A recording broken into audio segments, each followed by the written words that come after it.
I'm calling this meeting to order. This is a special meeting of the Redmond City Council held on Tuesday, October 29th, 2024, commencing at 6:03 p.m.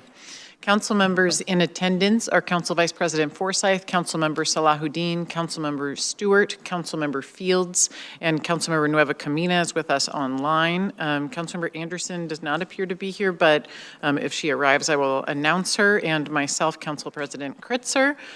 We have two items on our agenda tonight, the preliminary 2025 to 2026 biennial budget, council budget deliberations. Tonight will be focused on service enhancements for the strategic and responsive and vibrant and connected priorities. And the second item on our agenda is council talk time. The first item on the agenda is the preliminary 2025 to 2026 biennial budget. And Kelly Cochran, Finance Director, will introduce this item, and I will now hand over the gavel to Councilmember Fields, the presiding officer of our Finance, Administration, and Communications Committee of the Whole, who will chair this portion of the agenda. Councilmember Fields. Thank you, Council President, and you don't need to hand me that gavel. You can keep it. Before I turn it over to Director Cochran, I just would like to ask, are there any council members who would like to say something before we get into this part of the budget? Is there any concerns or comments or encouragement that anybody would like to say? I'll give you the same opportunity at the end of this agenda item, and I don't see any hands raised. Oh, I do see one. Council President. I'll take you up on it. First of all, thank you to all of the staff for your amazing work on this budget, and to the community for all the input, and for the council for the work over the years. I just wanted to note is that on this item, I realized in terms of what was posted that we didn't have anything attached to these budget items, and I have requested of the staff that we attach either a copy of the full budget or a memo that has the appropriate links for all of our future deliberations going forward, just so that the public can more easily follow along. But for now, I wanted to note for the listening public that if you go to redmond.gov/budget, you will be able to see the preliminary budget that we're talking about tonight. Thanks. Thank you, Council President. And the only comment I would like to make is I appreciate last week's discussion. Even though I wasn't there, I appreciated something in particular, and that is the council wanted to spend more time talking about protected bike lanes. I think it's really important for our city, as I made comments last week. And just on a personal note, I was really angry when I found out that my son, who lives in Church Falls, Virginia, can now bicycle on a protected bike lane all the way to the State Department. So if they can do it, we can do it. So with that, Director Cochran. Thank you and good evening. As Council Member Kritzer mentioned, we have posted budget documents for community members following along to utilize. So presentation for tonight is available on the budget page, as well as within the council meeting information page. So tonight's slides are available, as well as slides from the previous meeting. And we will get started.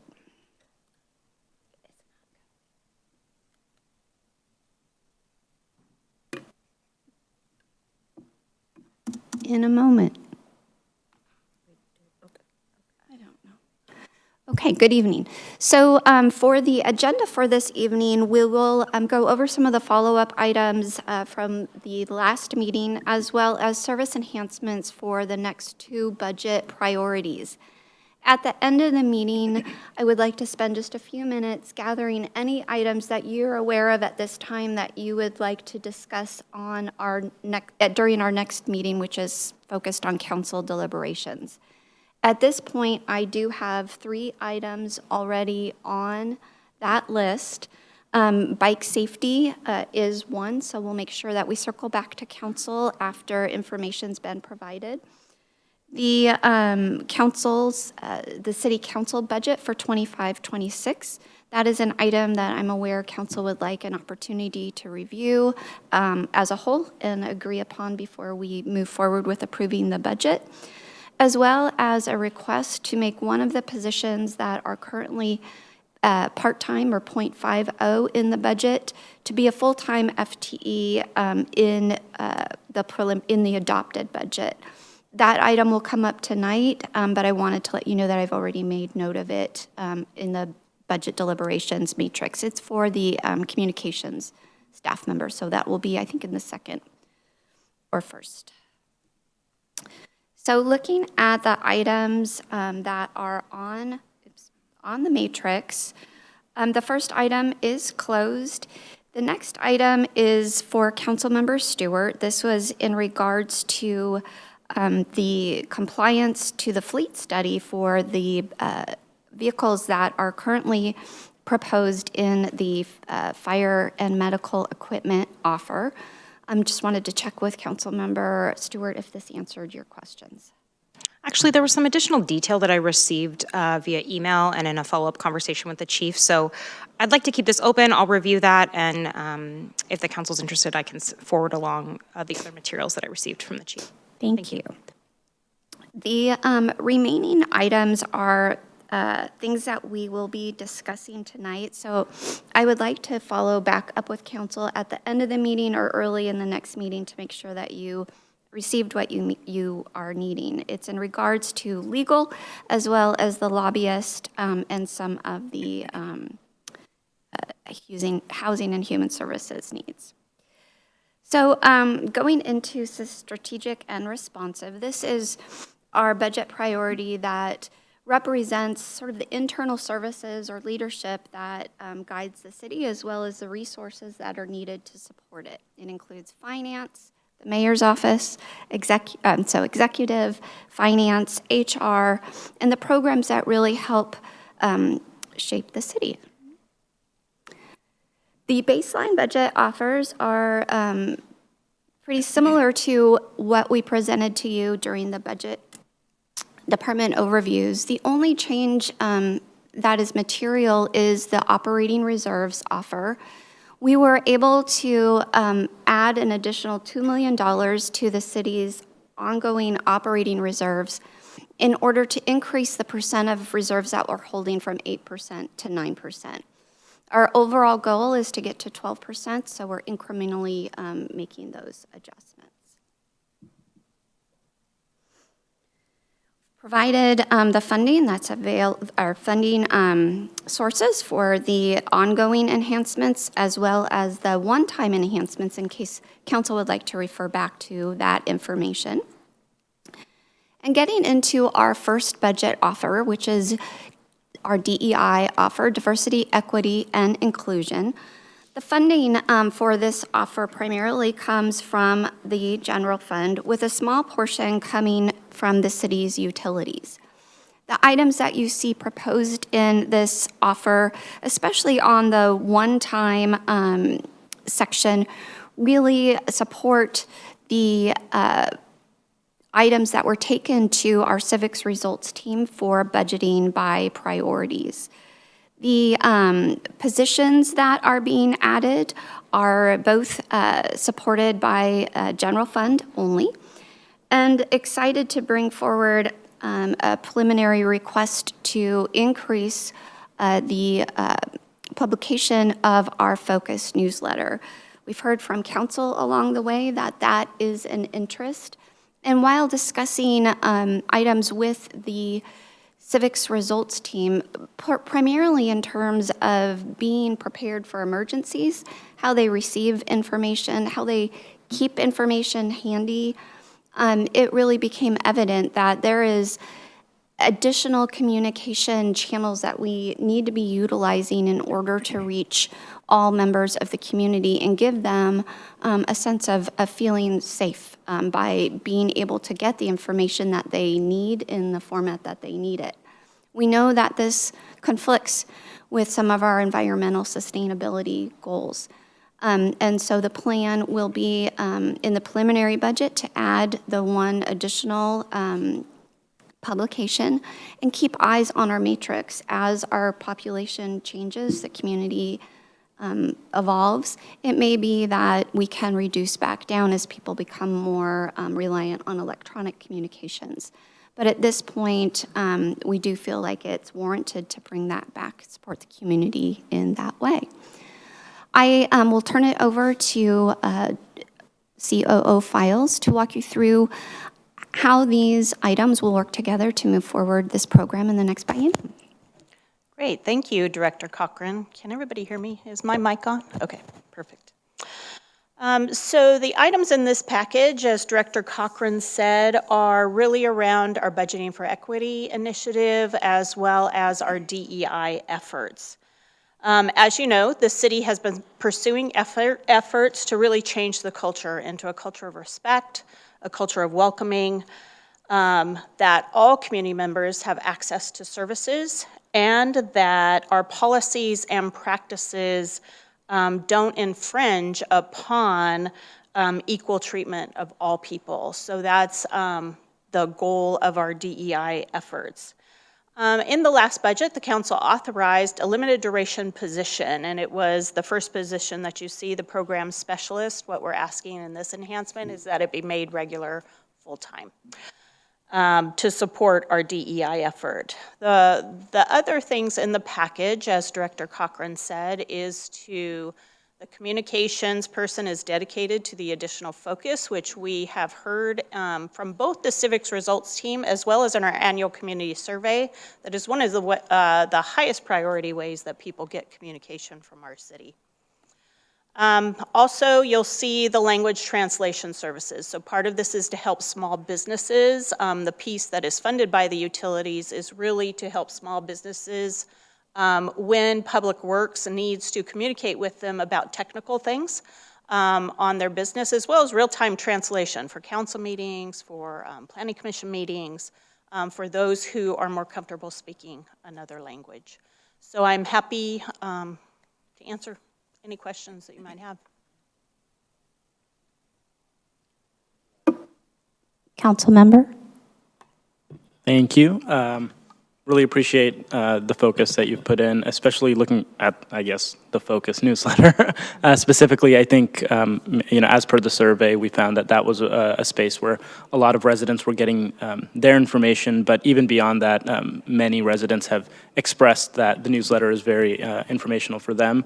I would love to see, if there is, say, a custom QR code that we can include that tells people, hey, maybe next time look at our digital or sign up for our online version so that we can track metrics on how many people might actually switch from paper to digital. That would be really interesting. But I think having an additional focus is really great. I had a question on the real-time language translation services, specifically the 10 tablets that we would be providing. Is there any data that tells us that the tablets are going to be beneficial, or is there a demand specifically for the tablets, or another is this just one usage of language translation? So it's one usage of language translation, and we're really looking at it as a pilot project. So again, as you say, kind of gather the metrics, whether or not this is successful, or if there's something else we should be using when we do that. That sounds great. Thank you. Councilmember Kritzer. Thank you very much, and thanks for the additional context. I'm glad to see the program specialist for DEI moving to an ongoing position, since I think that was our intention in starting it last biennium. It is unfortunate that we really haven't had that position yet filled this biennium.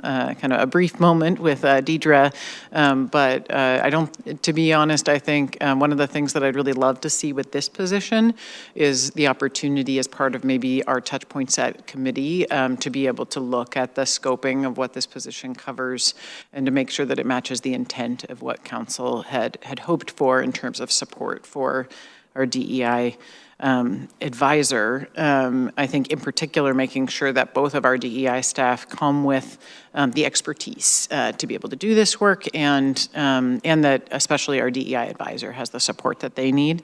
Recognizing that unfortunately we are also going to have to be filling that position in the time ahead.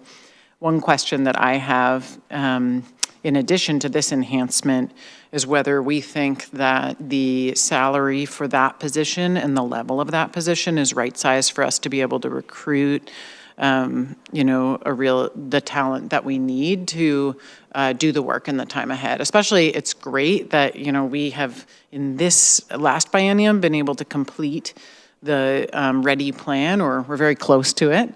And so I think it is important as we think about hiring the next person who'll be leading this work and really leading with the other directors, sitting at the directors' table as we envisioned that position to do, to make sure that we can, hire someone who's going to be able to really take on that meaty work along with this great program specialist to support them. So I guess just a question for you on whether we, after now this biennium where, we tried something new, we added some additional capacity, and we also elevated that position, whether we think it's at the right level and whether it's at the right salary to make sure as we move forward, we'll have what we need.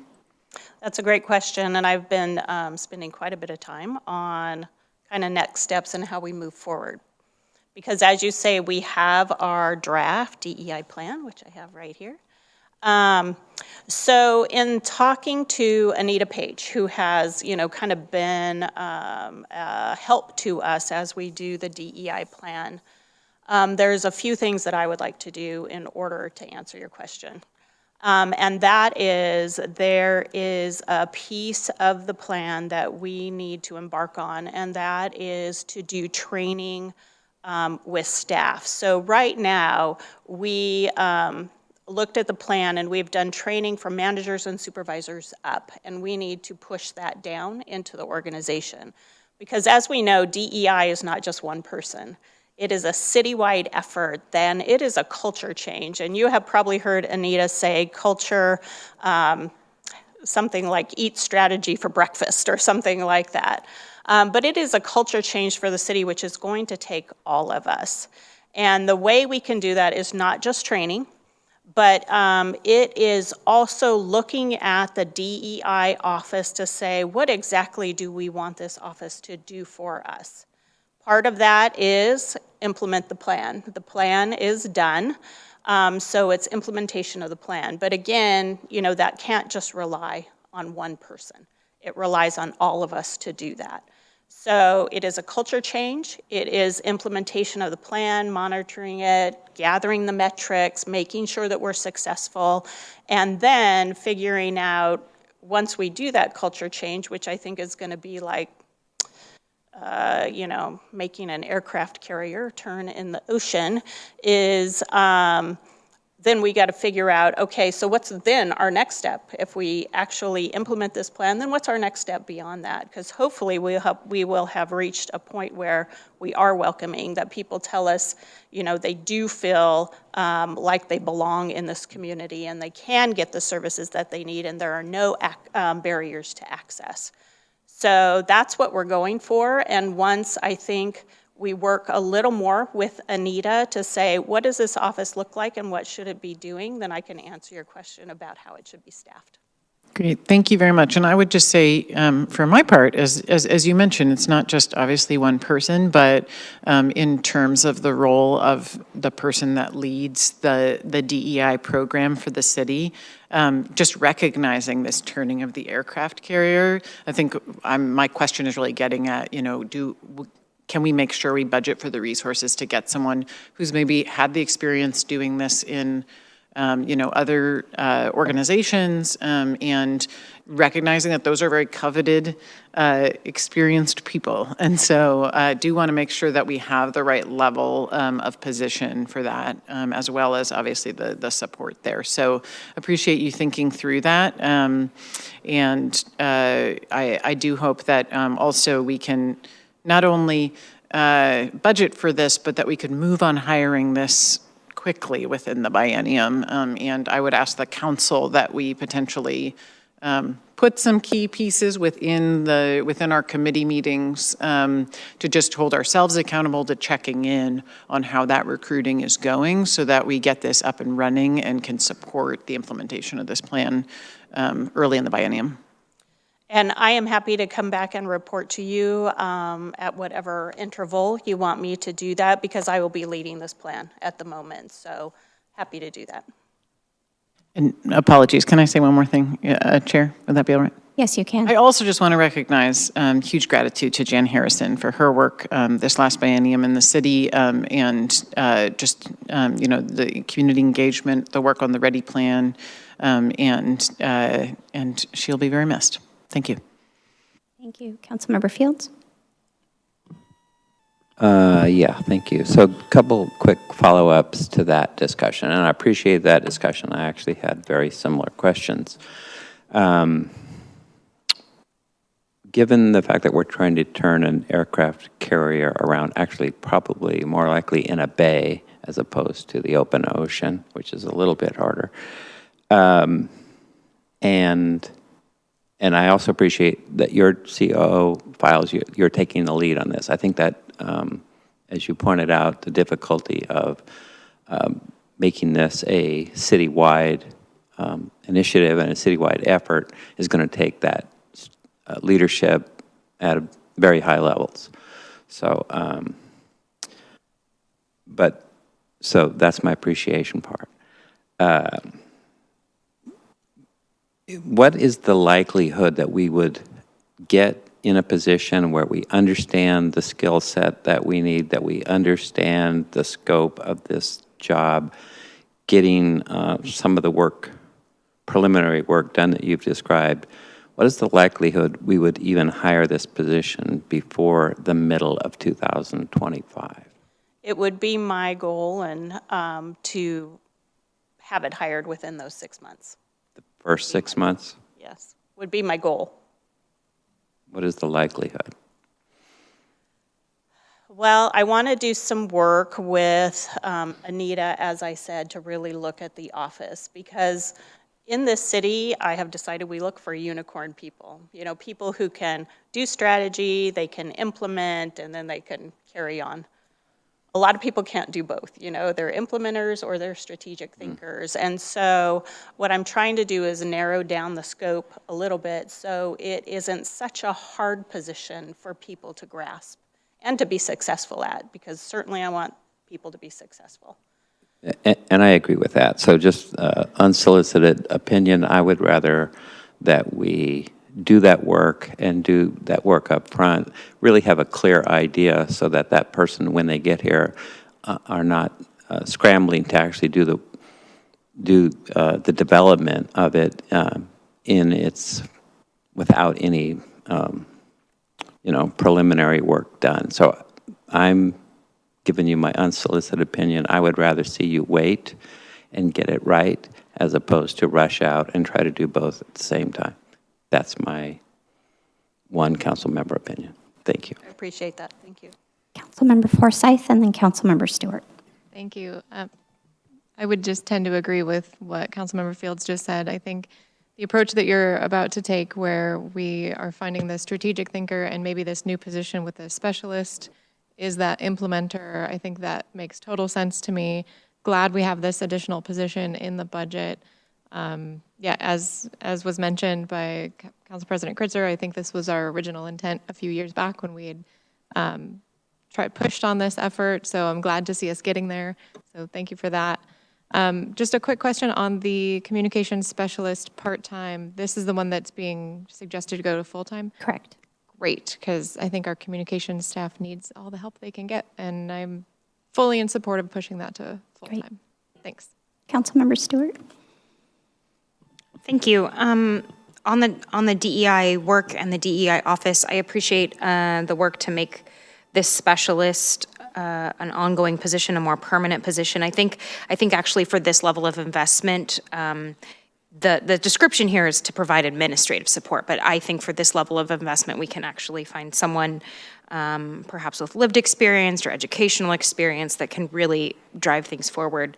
I appreciate the council president's question as to, do we have the right level of investment for the baseline offer, which is for our director or director level DEI advisor. So I would appreciate the staff thinking about that a little bit. I also, I looked this up today because this is an industry that is highly reputation-based. DEI administrators and DEI practitioners have choices. Everybody wants one. and they are highly demanded. The average nationwide tenure of a DEI administrator is 1.8 years. And that's kind of the situation we in the city of Redmond have found ourselves in. So when we're making investments in these staff roles like this, I'm hoping that our definition of success is to crush that. You know, we are looking for a long-time thought partner. I appreciate what you said, COO Files, that we are a city of overachievers. We are a city that needs excellence in order to be comfortable. And I think that this office is a place where that could happen too. I also think that extends to you. So I have faith in you and your ability for this 6 months. But if a larger investment is what's needed there, then I think that the council should be open to that at this stage of the game. So that's not this position, that's an enhancement here, but back on our baseline offers.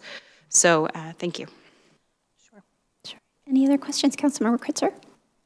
Just one quick follow-up after listening to some of my colleagues. I think, as discussed, you know, if we think also just on the scope of this program specialist, as noted, I think beyond administrative, as you were discussing with the baseline program administrator or DEI advisor, you know, being that strategic thinker and then having some more of this implementer, I think one of the key pieces of that is also the work of engaging our community ongoing and getting that feedback and doing that relationship building. That's also something that would be great if we do have, you know, if we're able to fill this position of this program specialist with someone who can bring lived experience and potentially, you know, community engagement skills to be able to build some of that, because that's been something we've seen with some of our past DEI staff, and I think it's something that is really valuable for the work we do across the community, especially as we think about wanting to take a DEI lens to all of our policymaking and make sure that we're reaching out to the most impacted communities on key policies. Having someone in this role that can help to support some of that work, I think, would be really wonderful.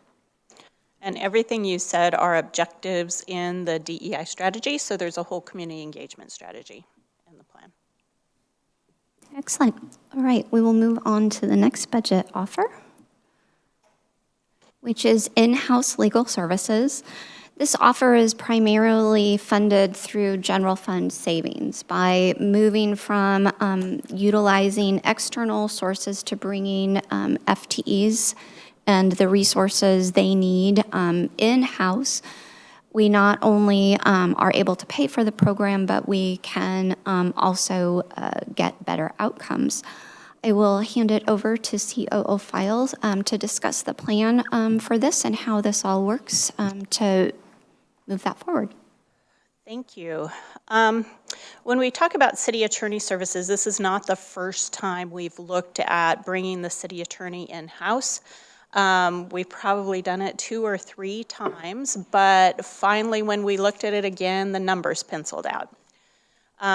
Given the increase in costs in our current city attorney, if we were to bring the city attorney in-house, and as you see on this enhancement package, it would be a city attorney, a deputy city attorney, and a paralegal, would be somewhere in the neighborhood of a savings over 5 years of about $775,000 to about $1.1 million, depending on just assumed costs going up during those 5 years.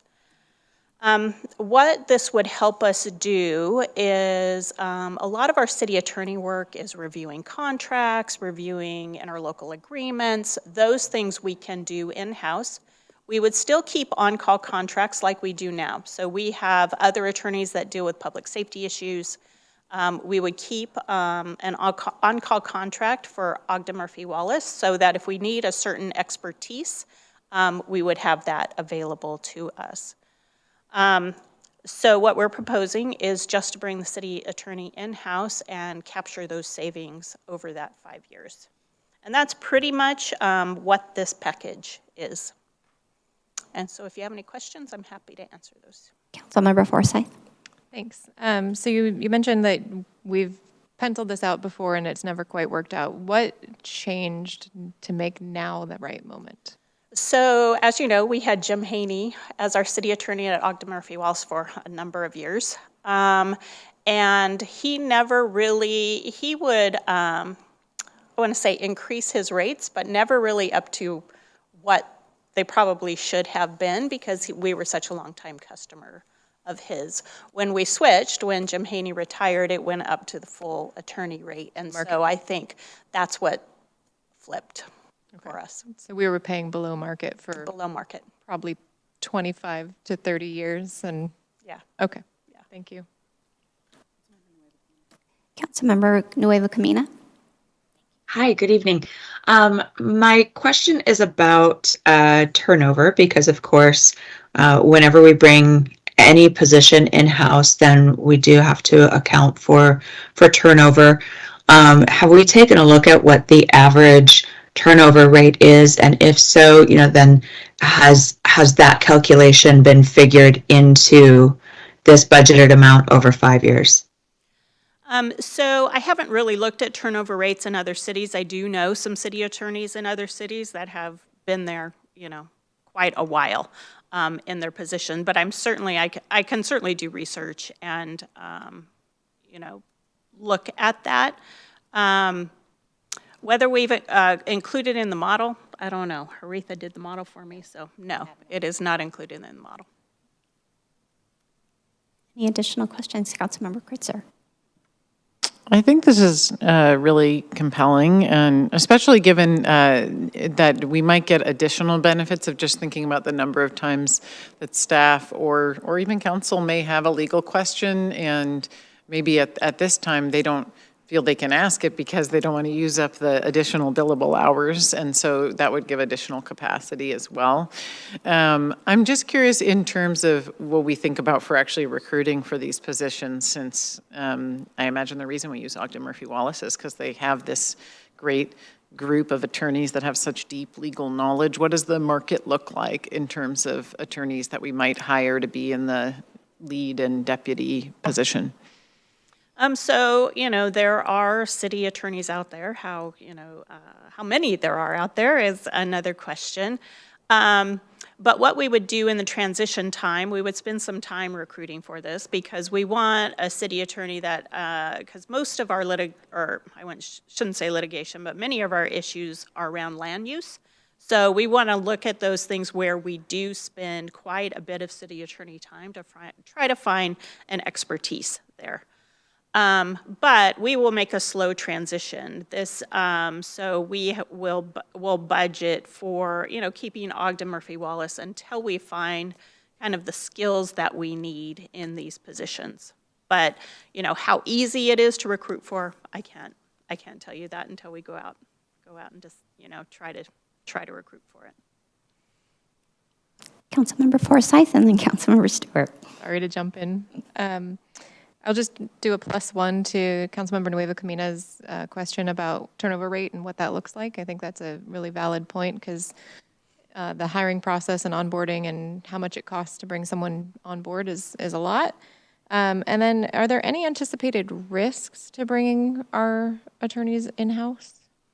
I don't see any anticipated risks because, again, we do have other attorneys that we have on call for particular expertise. And that's why we do that. There, as you know, we have attorneys that are particularly expert on police issues, so we would utilize those.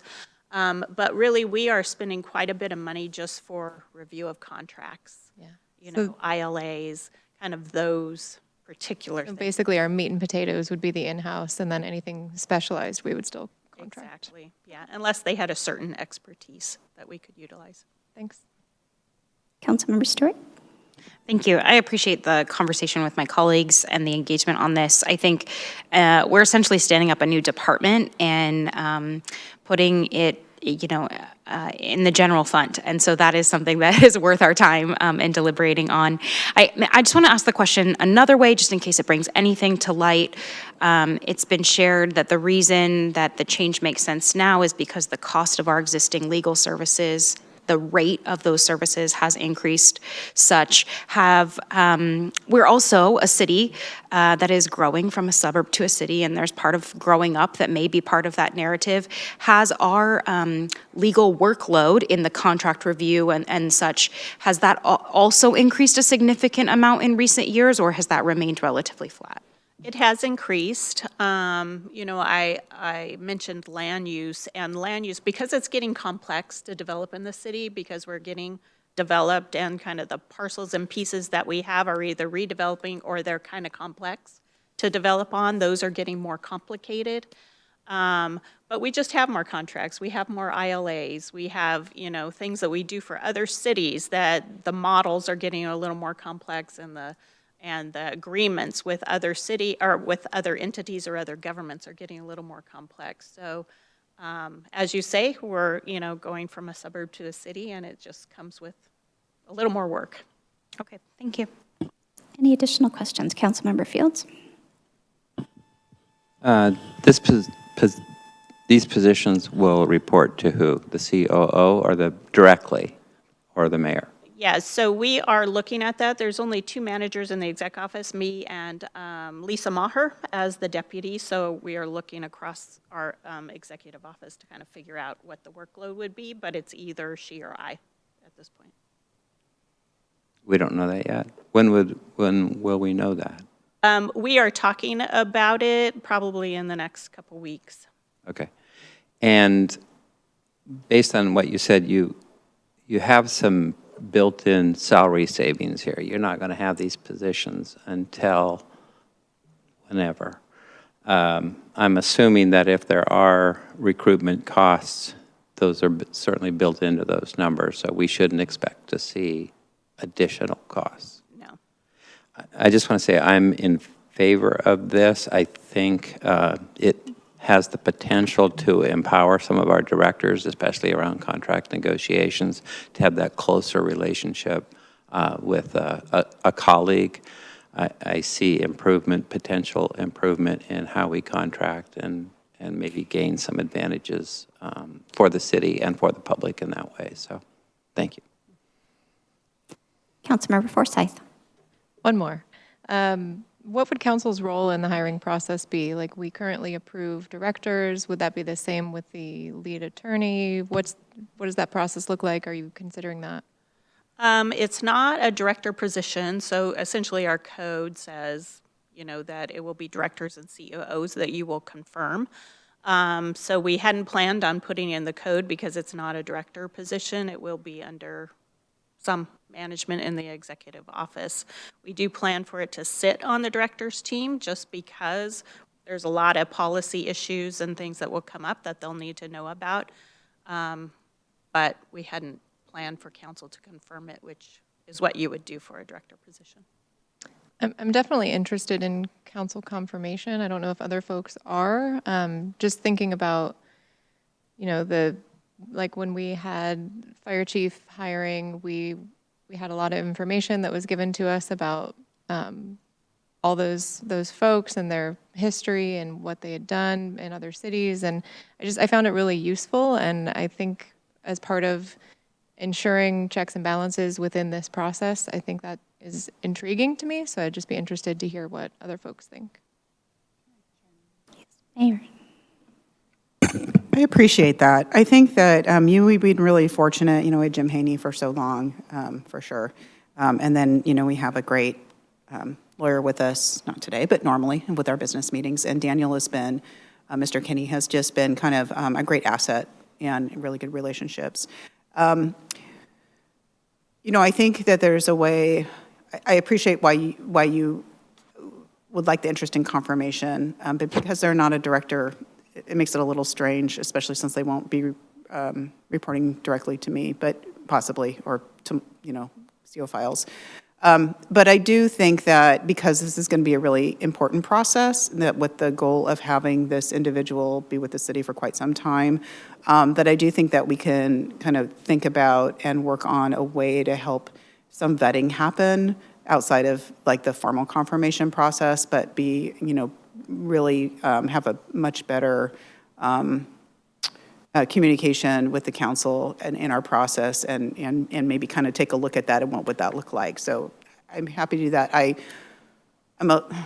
And I don't know why I'm hesitant to say council confirm or not. I didn't really think about that till you brought it up. So, but I do think that it is extremely important to have that opportunity to kind of get a little more information on that, because it would be such a big shift for the city, for one, and for two, such an important role. So, yeah.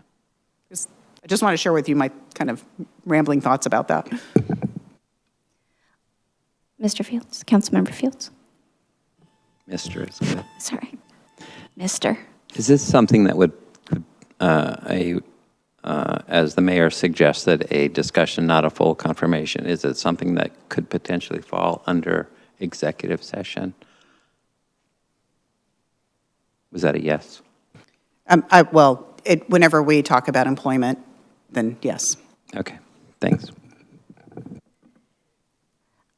I think what I will do is I will note this down on our parking lot, that this is just something that we want to make sure that we pick up at the beginning of the year, and when this hiring occurs, that we look for ways for us to include council in that vetting. Okay. Any other questions on this offer? Excellent.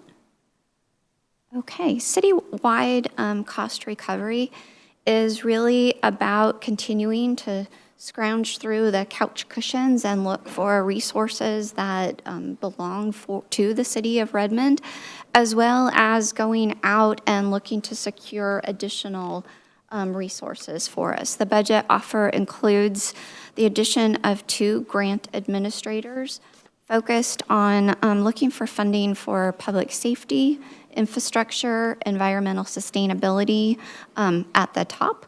Obviously, expanding that scope as we learn more. We do anticipate that these grant administrator positions may need some additional support.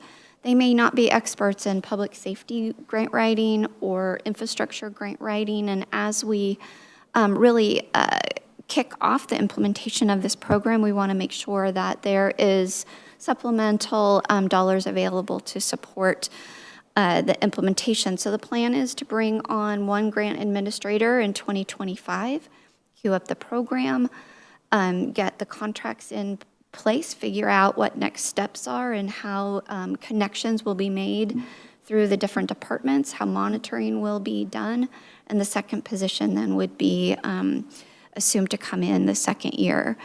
We are currently using general fund surplus to fund these positions, as well as reserving additional general fund service for the 27-28 biennium in case additional funding is needed to bridge a gap.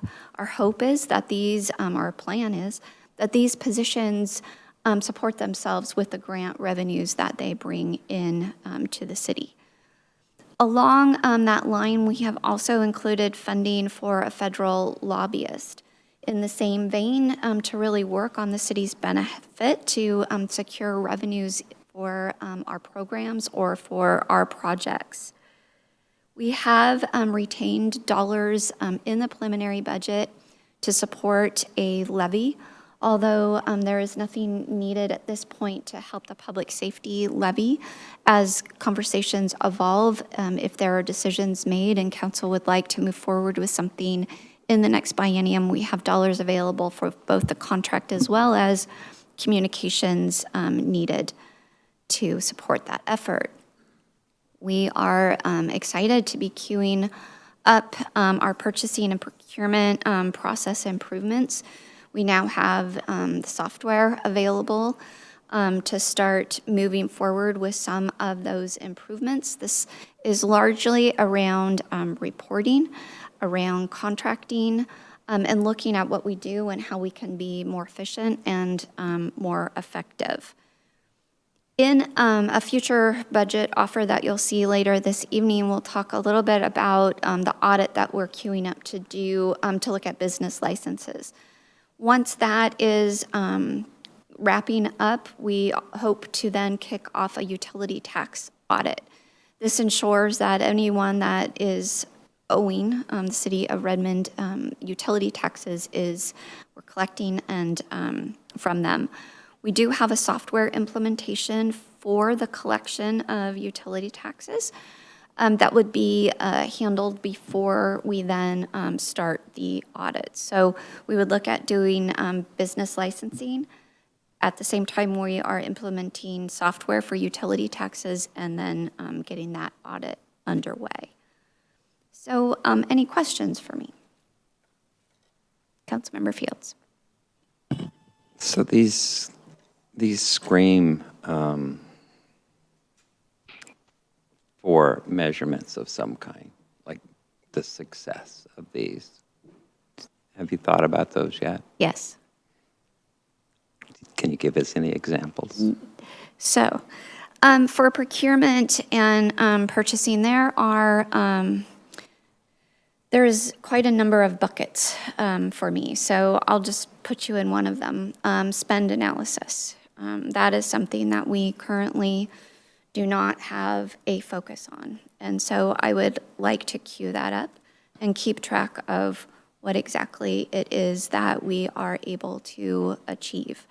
At the same time, there are goals to ensure that we are using vendors that provide us with goods that are environmentally sustainable, as well as supporting small businesses or diverse businesses and making that all work together. We don't want to reduce costs, but do so by, lopping off minority or small businesses. So queuing up something like that, which is both something that we would track at a programmatic level for those DEI and environmental sustainability components that are so important to the city, but as well as the dollars we're able to save.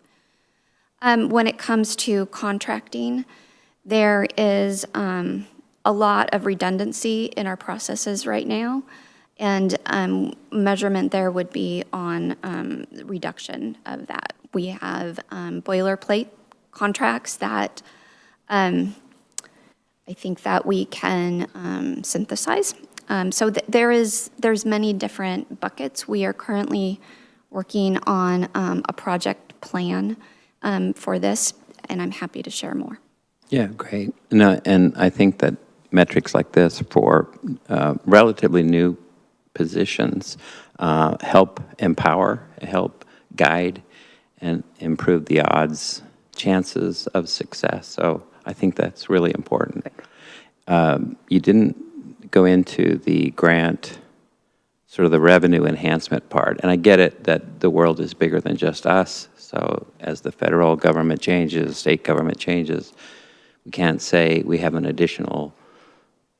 I understand that measurement was probably not likely, but are there any measurements, maybe peer comparisons or something that we could use to say these positions actually did in fact improve our? So with and the mayor is kind of sort of raising her. So the grant, and I will let the mayor answer. Kelly was probably going to answer, but the grant administrator space and the federal lobbyist space, I have watched over the last 4+ years and seen, and I think all of you have seen them too, grants and opportunities, both, in all kinds of places, come across in our emails and conferences we're at and things like that. We have currently have really great staff that do, when they can, apply for some of these grants and opportunities. But by hiring a federal lobbyist, my goal is for them to pay for themselves and then some to support many things in our city. And the same with the grant administrators. If we get people in the position and that is their position, they can not only track and apply for grants that the city should be able to get a lot of value out of, but also help support the implementation of those as well and work with the staff. So I just see it as being, both of these things feel like the right time for great opportunities to help reduce their costs on our local public for what they pay for the things they can get for our cities. That would be how I would track them from a financial standpoint. Great, thank you. Councilmember Kritzer? I just say, I think this is a really great idea, and I think we will see benefits, especially there has been a lot of federal funding available, as the mayor mentioned. And I also like it as a one-time, because it gives us the opportunity to see, do we get the ROI in terms of the number of grants that we're hoping for, or does it end up not penciling out, or breaking even, in which case we can decide if that makes sense in the long run. Yeah. Thank you. Councilmember Stewart. Yeah, thank you. And to both of my colleagues' point, that the KPIs on this are really evident, and it will be our job to help monitor them as we go through the biennium to really make sure that we're getting the outcome that we intended for the outlay. I have a couple of questions. The 2 grant administrators I found on the staffing authorizations for the executive office, but the administrative support I didn't. And then my second question about these 3 positions is just the different investment levels. Could you say a little bit more about why the price points are so different for each of those? So the grant administrative support would be professional services. It is not an FTE. And your other question was about the different funding levels for the other items on here? Sorry, I'll go one at a time. I didn't find on the staffing authorizations the grant administrative support. Is that going to be in the executive office? It won't be an FTE. It will be a professional service or contract that we let, maybe several. We may contract with someone that is really great at writing public safety grants and someone else that is environmentally focused. I see, okay. And then so for the 2 grant administrators, we do have significantly different investment levels for these 2 positions. Do we know more about why that is? So 25 and 26 includes 1 FTE for the full biennium and 1 FTE for the second year. So that is 1.5 FTEs. For 27, 28, that is the full 2 positions in the next biennium. Sorry, I'm just looking at what's basically on the slide here. Actually, it's on page 165, I guess, is our table for citywide cost recovery. Page 165. We have 1 grant administrator in community and economic development with an investment level of $165,000, and the second one is in environmental sustainability at $312,000. So I believe that it is the 1 year versus the 2 years. So 1 position will bring on for the full biennium, the other is just for half of the biennium. They'll come on in the second year to support the program once it's been mapped out. We, I think why you are seeing them in different departments or laid out that way is because we expect that one of these positions will be largely focused on environmental needs. We know that there is a lot of infrastructure needs as well, but really the positions will work together to bring forward resources for across the city. Okay. Understood. And on the federal lobbyist, I agree as a one-time test to see if that's a value for the city. Maybe during council talk time later today, we can actually discuss. This really just reminded me that we have opportunity at the city to take full advantage of our memberships. So for the council, in case we can talk about this at talk time later, the National League of Cities has several federal advocacy committees. The applications for those are currently open through November 30th. And so if we have any interest in continuing to just activate the full value of the memberships that we already pay for, I think that would be important too. Very happy to see this inclusion of the possible levy costs. Yes, at the moment, the public funding gap has been solved thanks to the awesome work of this team and the council subcommittee. But I am glad to see that we are leaving ourselves that option should we need it later in the coming years. Thank you. Councilmember Saladin. Thank you. I appreciate Mayor Burney going through the discussion around the grant administrators and Councilmember Fields for raising that question initially.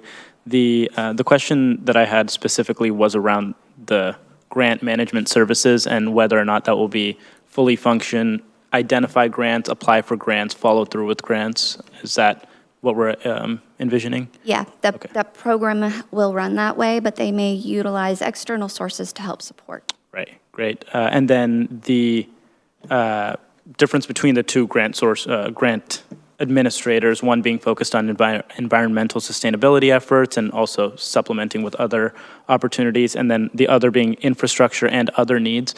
Is public safety squarely in that other needs category? Okay. Councilmember Forsyth. Thank you. Just to circle back to the federal lobbyist position and the AWC federal advocacy, both Mayor Bernie and I serve on that that board, which is interesting because I think we might be the only city with 2 representatives. No? No, I think there's like 5 or 7 cities that have 2. It's very strange. Maybe we were the only 2 that actually showed up to I think that was it. but it's a great committee to sit on. I plan on reapplying. I really enjoy that federal advocacy committee. But I definitely, from what I'm hearing from you all, see this role as very different and more of the watching out for opportunities for federal money that we just may miss because everyone's so wildly busy. Is that accurate?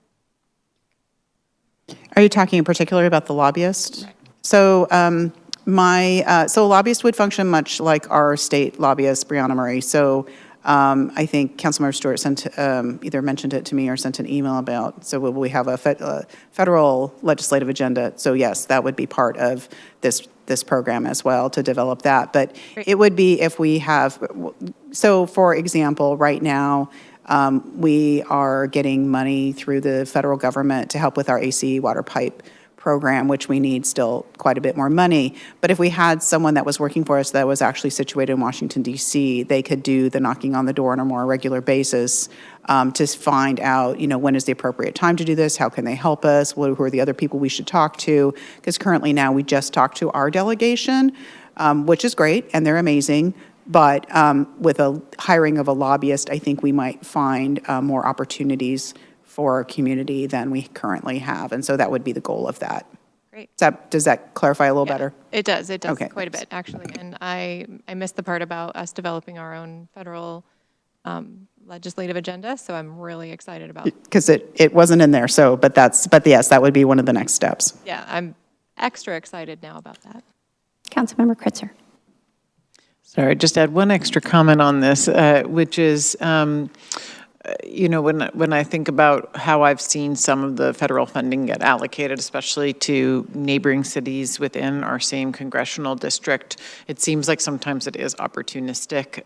We were able, for example, to ask our congresswoman to try to advocate to get funding for Redmond Central Connector 3 a while back, but actually being able to know proactively when there are going to be these opportunities, especially for local projects, get that in front of our elected officials, I think is also really, really key, because sometimes I do see neighboring cities get funding for a project, and I think we have a project just like that. It'd be great. Do our, federal electeds know enough or have it top of mind when the money comes up?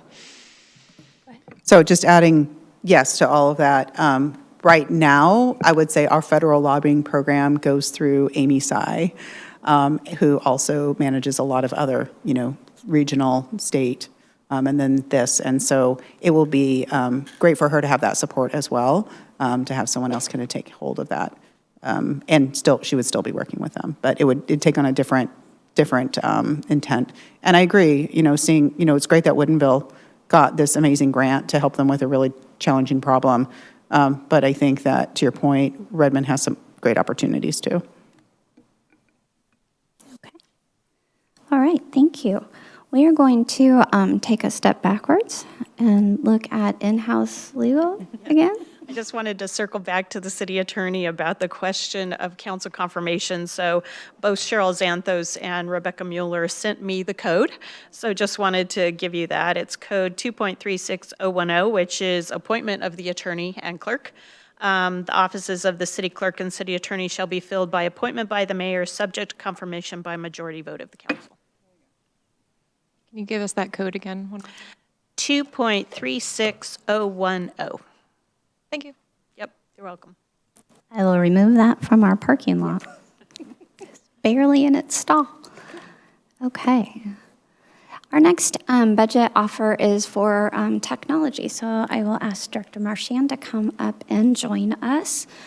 This is a budget offer that is completely supported by general fund capacity that we were able to identify during budget balancing.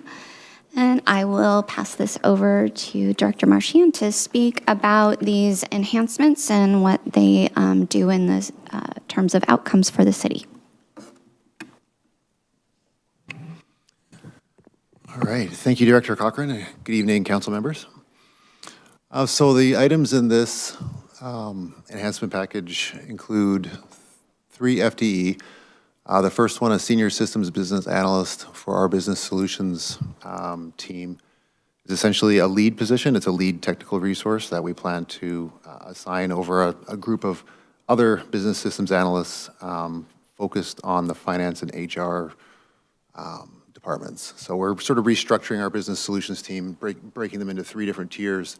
One of them focused on internal services, one of them public safety, and then another one for the other departments, and this is a lead for that internal services department.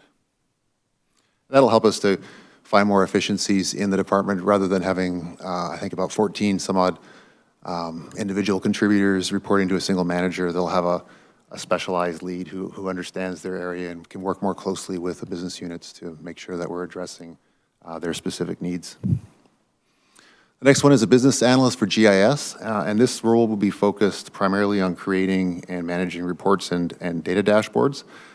We currently have about a 5-year backlog in creating and supporting reports, dashboards, data governance, that sort of work.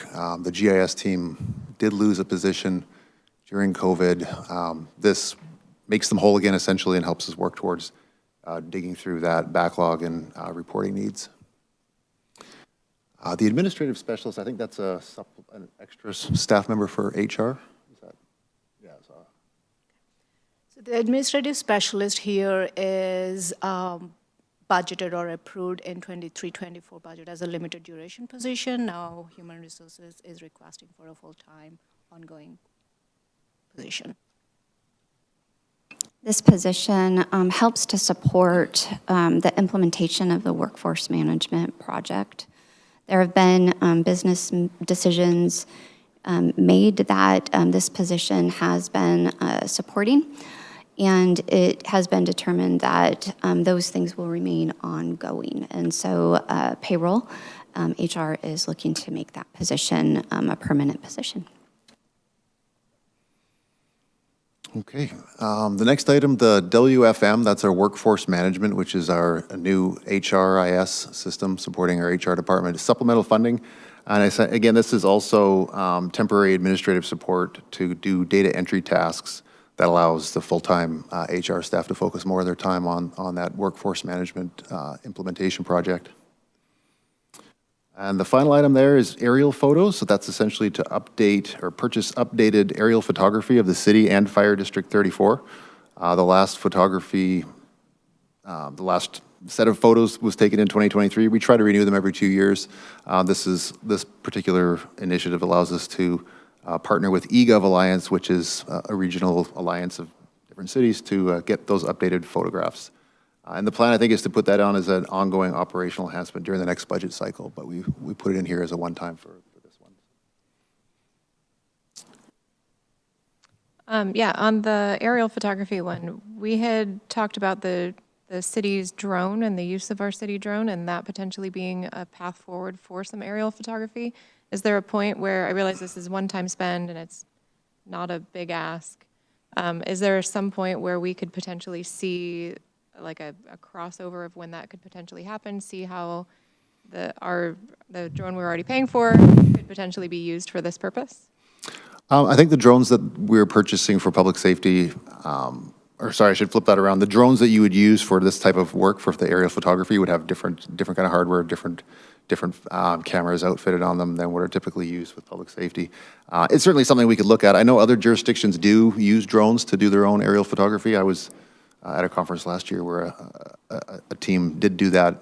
It was fairly Interestingly enough, it had a fairly high level of administrative overhead. They had to staff up quite a bit in order to do that. So it was intriguing and definitely got my technology nerd juices flowing, but I'm not sure if it would be financially feasible for us. Yeah, it might, with a $40,000 ask, it might just be easier to outsource that. But I'd be interested to know where that nexus is on that topic. Absolutely. Thanks.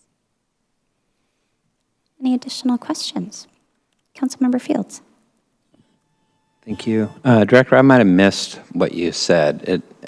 What I think I heard you say is that you're adding this level of position and splitting what is now split into two, you're splitting into three focus areas?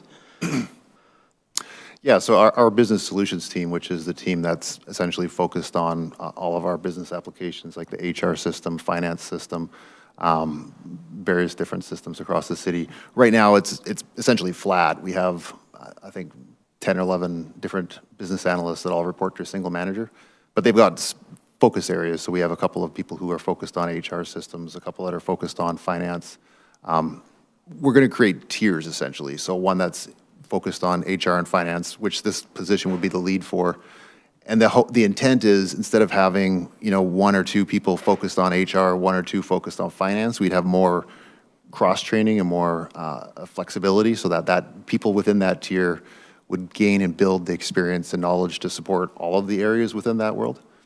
That way, when we have big projects like implementation projects, instead of only having the one or two people focused on it, you could pull folks from those other departments to focus on it. So we're broadening the skill, the capacity or capability level by adding, what are we calling it? A senior something. Analyst, yeah.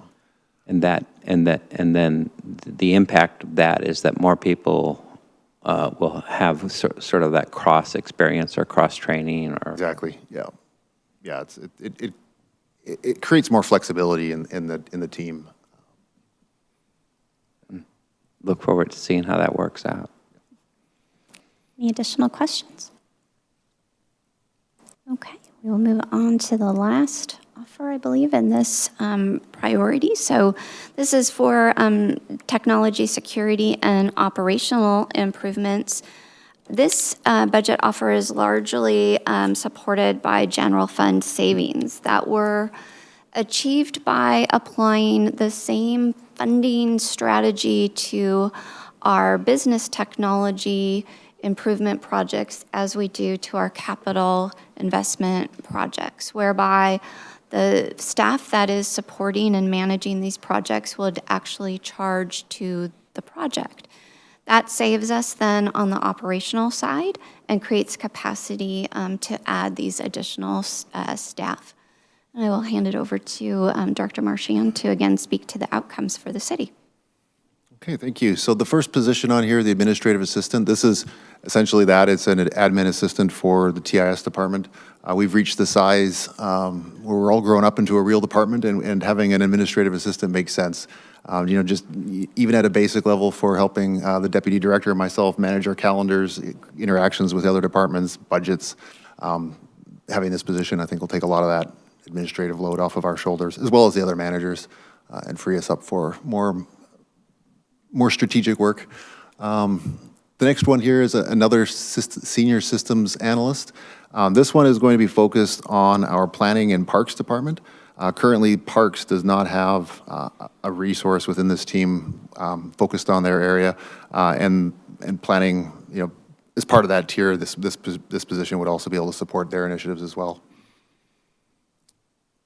The next three items are essentially technology rather than people. So the Sentinel-1 Singularity Ranger 80 Protect, aside from being a mouthful, that one is essentially an enhancement to our system security platform to help secure Active Directory, which is essentially the Microsoft technology that stores all of our user accounts, passwords.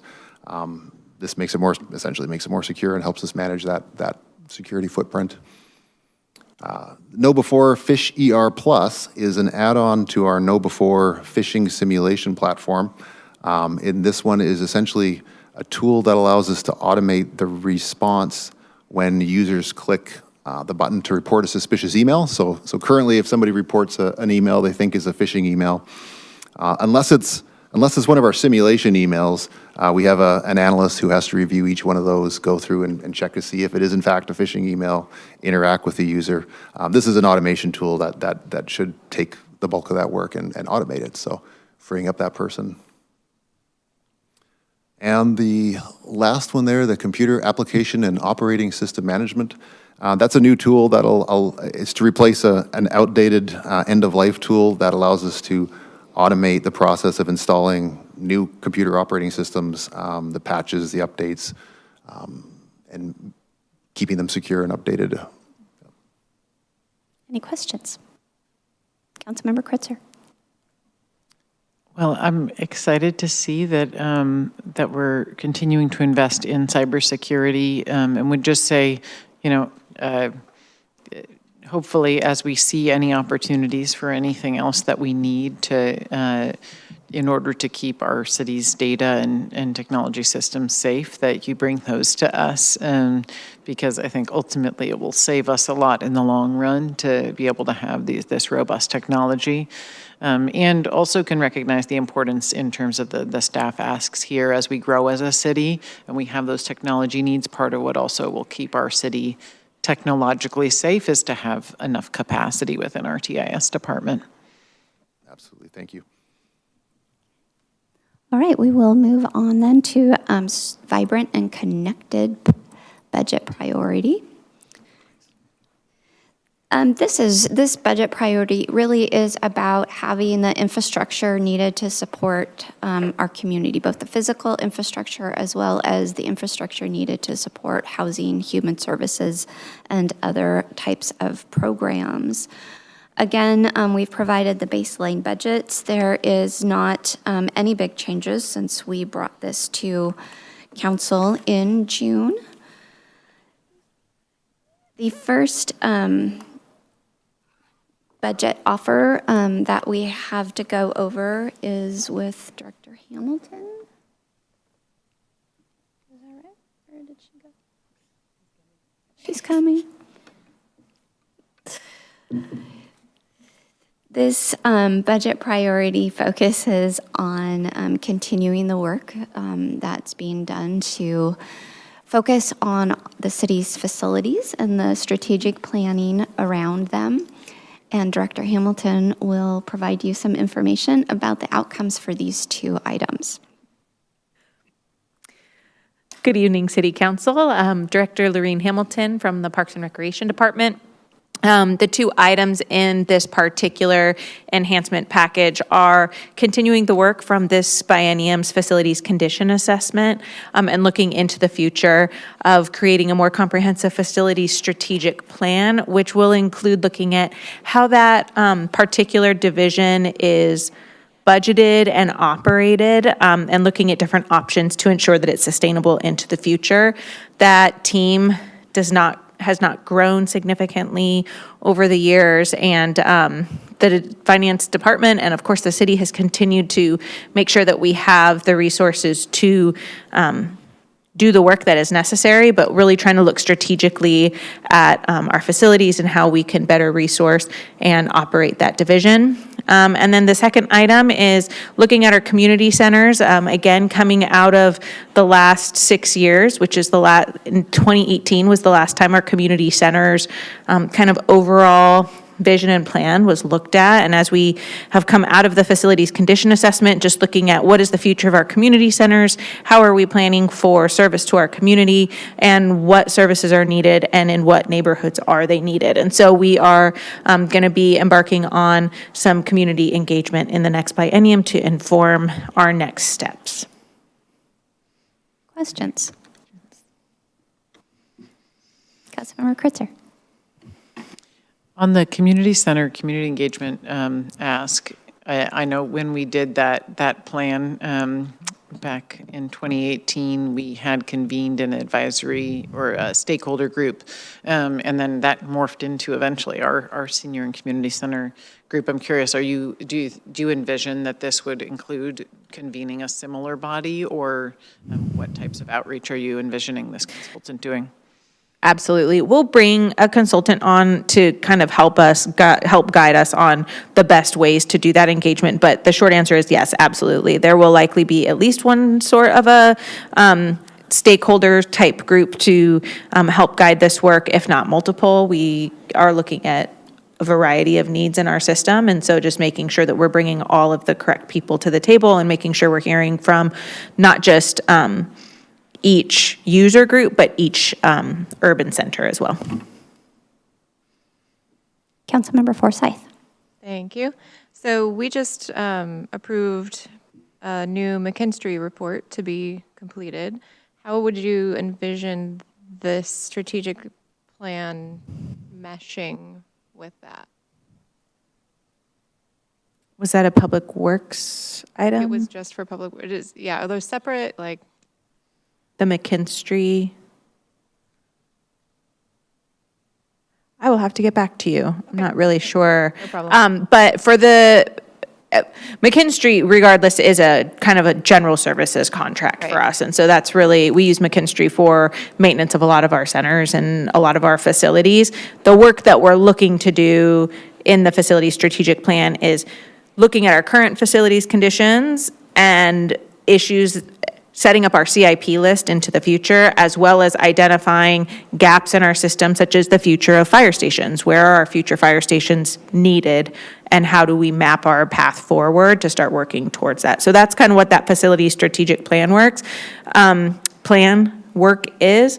I can follow up on the McKinstry piece. I'm Okay. not entirely sure which That's fine. one I you're just- talking I about. recall the old McKinstry report and having a lot of that information, so Oh, dovetailing quite nicely. sorry, yes. I was thinking the new one would do the same. Maybe it's not, that's not. the Yes, scope. it will. So the facilities condition assessment that's being completed right now is taking place of that McKinstry one. That one's the old version. Right. The new one that we just are completing with Meng and has a lot of environmental work with Jenny Liebeck has been leading that piece of it. We are using that to feed into our facility strategic planning effort. So now that we have all of this data, what are we doing with it? Because it's a lot of data points without necessarily a path forward. So this is us taking it and looking at the future. Got it. Thank Sorry, you. I No, that's okay. misunderstood. And I realize there's many of them that are floating around, so that's fine. Correct? And then the community center engagement portion, I really hope to see a big portion of that be involving the teen center folks, because I know that that facility is aging and quite in need of a lot of repairs, and how I've just heard recently from a lot of folks about how critical that space is and has been for so many various reasons. So I just really want to hope that we continue with that space, continue with the programs that work there, and get those teens involved in that process. Yes, absolutely. The intention is to have them involved. Any additional questions? Okay. We will move on to 2026 World Cup. There is two different components that are funded within this one-time offer. There is $1 million-ish commitment to the community to be prepared proactively for the impact that we will believe the community will feel. It is in order to ensure public safety and the flow of traffic through the city as things become congested. It largely supports the public safety departments as well as public works and parks staff that we expect to need to be able to respond. The other component is really economic development driven. And Director Hilland is here to speak to you about both components of the offer, including the return on investment that we expect to see from the economic development component. Thank you, Director Cochran. And is this on? Yep. Sort of stole my thunder a little bit. That's okay. So this budget enhancement actually does represent the collaboration between 6 different departments: police, parks, planning and community development, fire, public works, and the executive. And I just have the honor of being able to present the project to you. So this whole enhancement is basically intended to support the city's success in welcoming the large influx of people that we anticipate coming for the World Cup, and also positioning the city to share in the economic impact that we anticipate from this event, and also create celebrations that foster community connections and pride in the city of Redmond. So as Director Cochran noted, we do have a proactive piece of this proposal, which is regarding staffing needs that the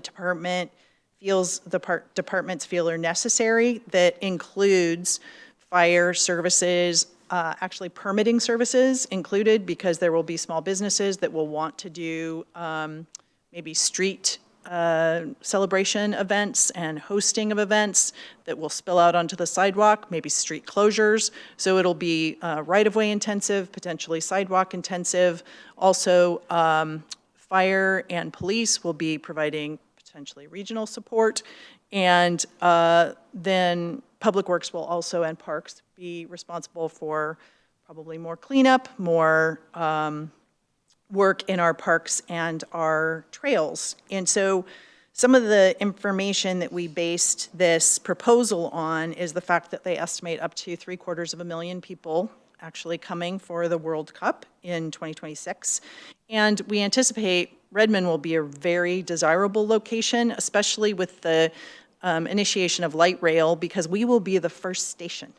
And so we anticipate our hotels will be at capacity. We will also have large demand for house rentals and house sharing, because people will hope, we understand that actually attendees at these kinds of events are very good at finding the location that is for the best access to these events.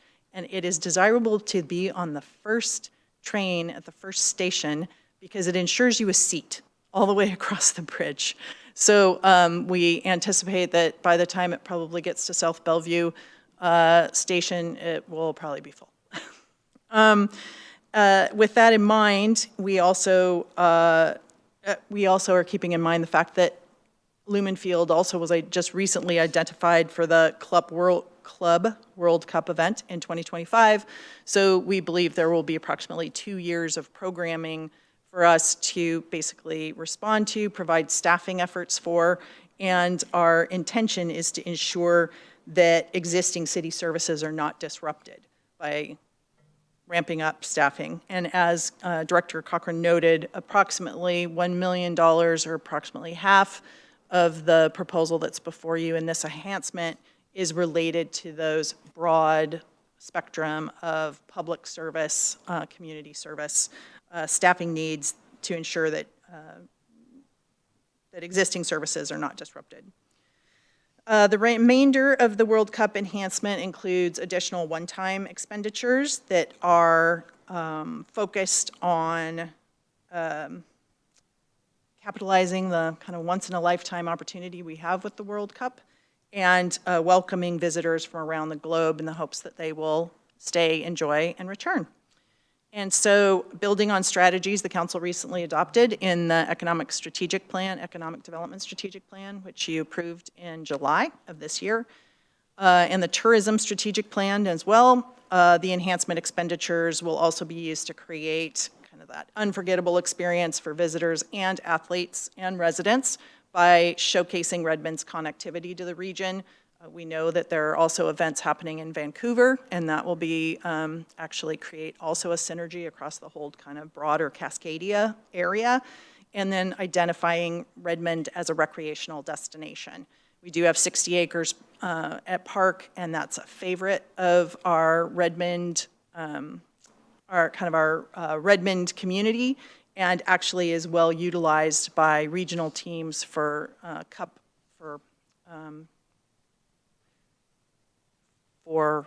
national tournaments. Just wanting to note about how these investments are anticipated to contribute to many of the outcomes and objectives in the vibrant and connected budget priority. I think that Councilmember Fields had asked that question. They're expecting to be over $100 million economic impact to the region as a result of just World Cup. That's not including the Club World Cup event in 2025. And by having programming and promoting the event, Redmond can capture some of the benefits of that economic windfall. And that would be used to support our small business community that's still struggling after the pandemic, provide a bump in our tax revenue, and provide employment opportunities to ramp up operations for the city and for local businesses.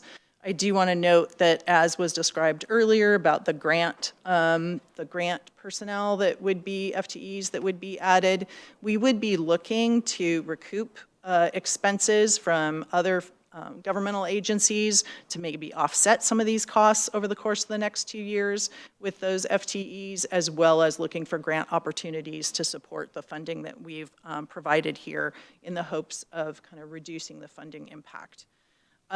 We also wanted to note that the investments will help identify Redmond as a recreation and soccer destination. As I noted, 60 acres is the largest soccer complex actually west of the Mississippi. I did not know that before looking into it a little bit more deeply, and that over 340 teams compete across 127 clubs nationwide. And although it's difficult to measure, I know we were asked, the enhancements are also intended to advance some of the aspirations that we included in the READY plan that COO Files described earlier. That over 42 of our residents, as we learned in the Economic Development Strategic Plan, over 42% of our residents are foreign-born, and over 47% of our population speaks a language other than English at home. And investing in World Cup-related activities provides us the opportunity to connect and celebrate with our community and foster that sense of pride in Redmond and welcoming. So also, as I noted before, by 2026, we'll have the ability to use light rail, and the World Cup enhancements would provide the funding necessary for us to help small businesses host a variety of party events and celebrations, and that will hopefully attract new shoppers and diners to the city and to small businesses. And I do want to make the point that these are not just transient investments for the next 2 years.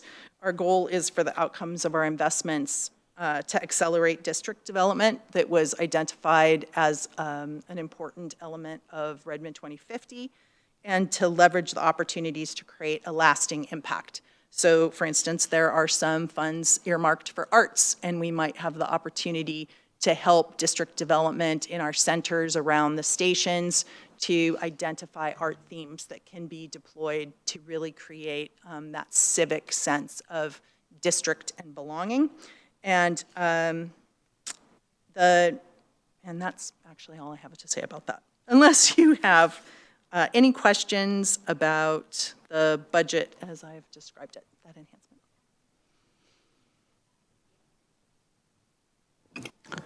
Councilmember Salahadeen and then Councilmember Fields. Thank you. This is one of the most exciting portions of the budget for me, having grown up playing soccer here. And actually, I don't have a ton of questions regarding the plan. I think, the level of depth that you went into, especially even considering the transit, just as a side story, I flew to Paris for the 2019 Women's World Cup final and missed all of the trains because they were all sold out. So we had to rent a car and drive down to Lyon. So thank you for considering that, especially for Redmond. I think it's really critical, knowing that, the traffic will be a lot worse in 26. So even having the Club World Cup as sort of a test phase for this will be really good to have on our side. I have a question around that legacy district development. Specifically, I think all of the planning with arts, with our small businesses is great, and I'm looking forward to that. I'm specifically focused on sort of what the effects might be with regard to soccer itself in our region, and maybe the influx of how many youth will want to join local soccer programs, the number of potential increases that we might need with capacity at 60 acres in our youth summer programs with Marymore. So are we looking at that? And are there any potential structural investments or infrastructure investments that could be made to our local sporting facilities that is part of this plan, or is that sort of in another future plan? So I'm going to say a few things, but I maybe Director Hamilton might have some additions, is I know from some of the conversations that Director Hamilton and I have had in the past is one of the things about the facilities, and as we upgrade them in the future, one, we are making them more resilient for year-round use. So there's been turf replacements and all sorts of improvements like that that allow them to be used more frequently and continuously throughout the year. There also have been upgrades, as you know, there are upgrades going on right now at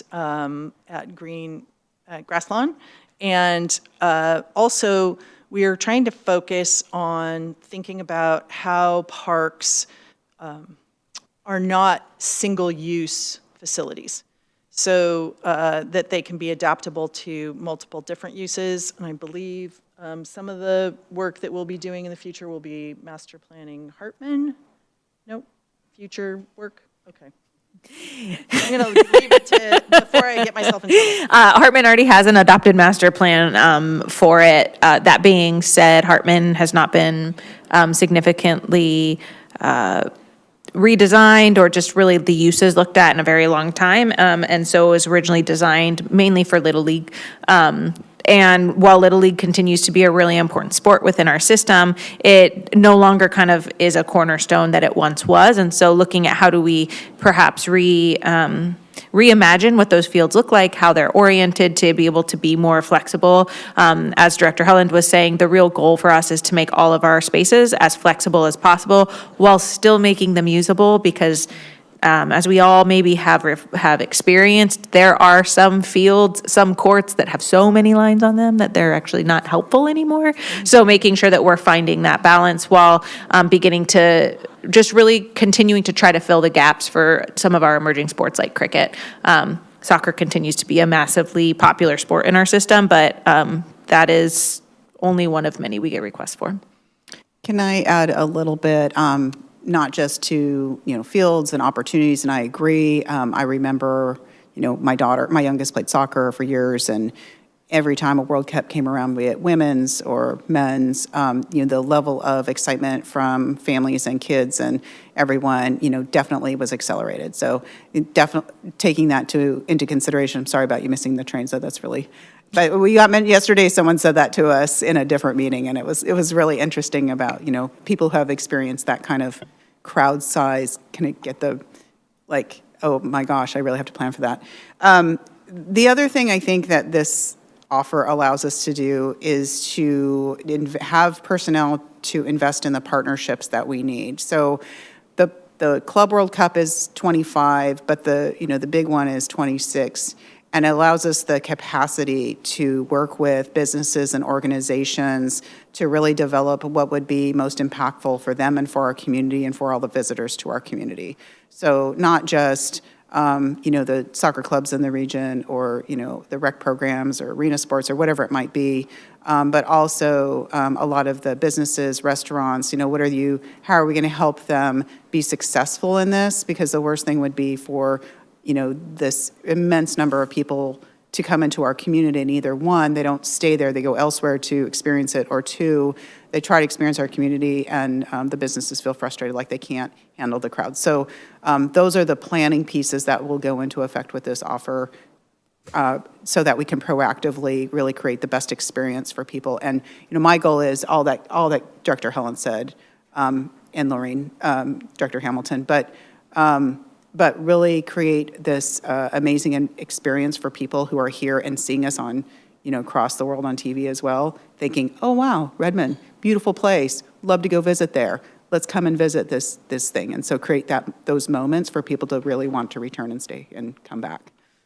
Yep, thank you all so much. And just one quick timing question on when we're hiring. Are we looking at Q1 next year, knowing that the World Cup is just around the corner? Yes, and thank you for pointing that out. There are two, in the one-time investments, there are two identified, one FTE and one portion of an FTE. The one FTE would be responsible over the 2 years of kind of managing those partnerships. As the mayor was pointing out, we need to invest in the staffing capacity to ensure that we have that we're able to coordinate those strategic partnerships.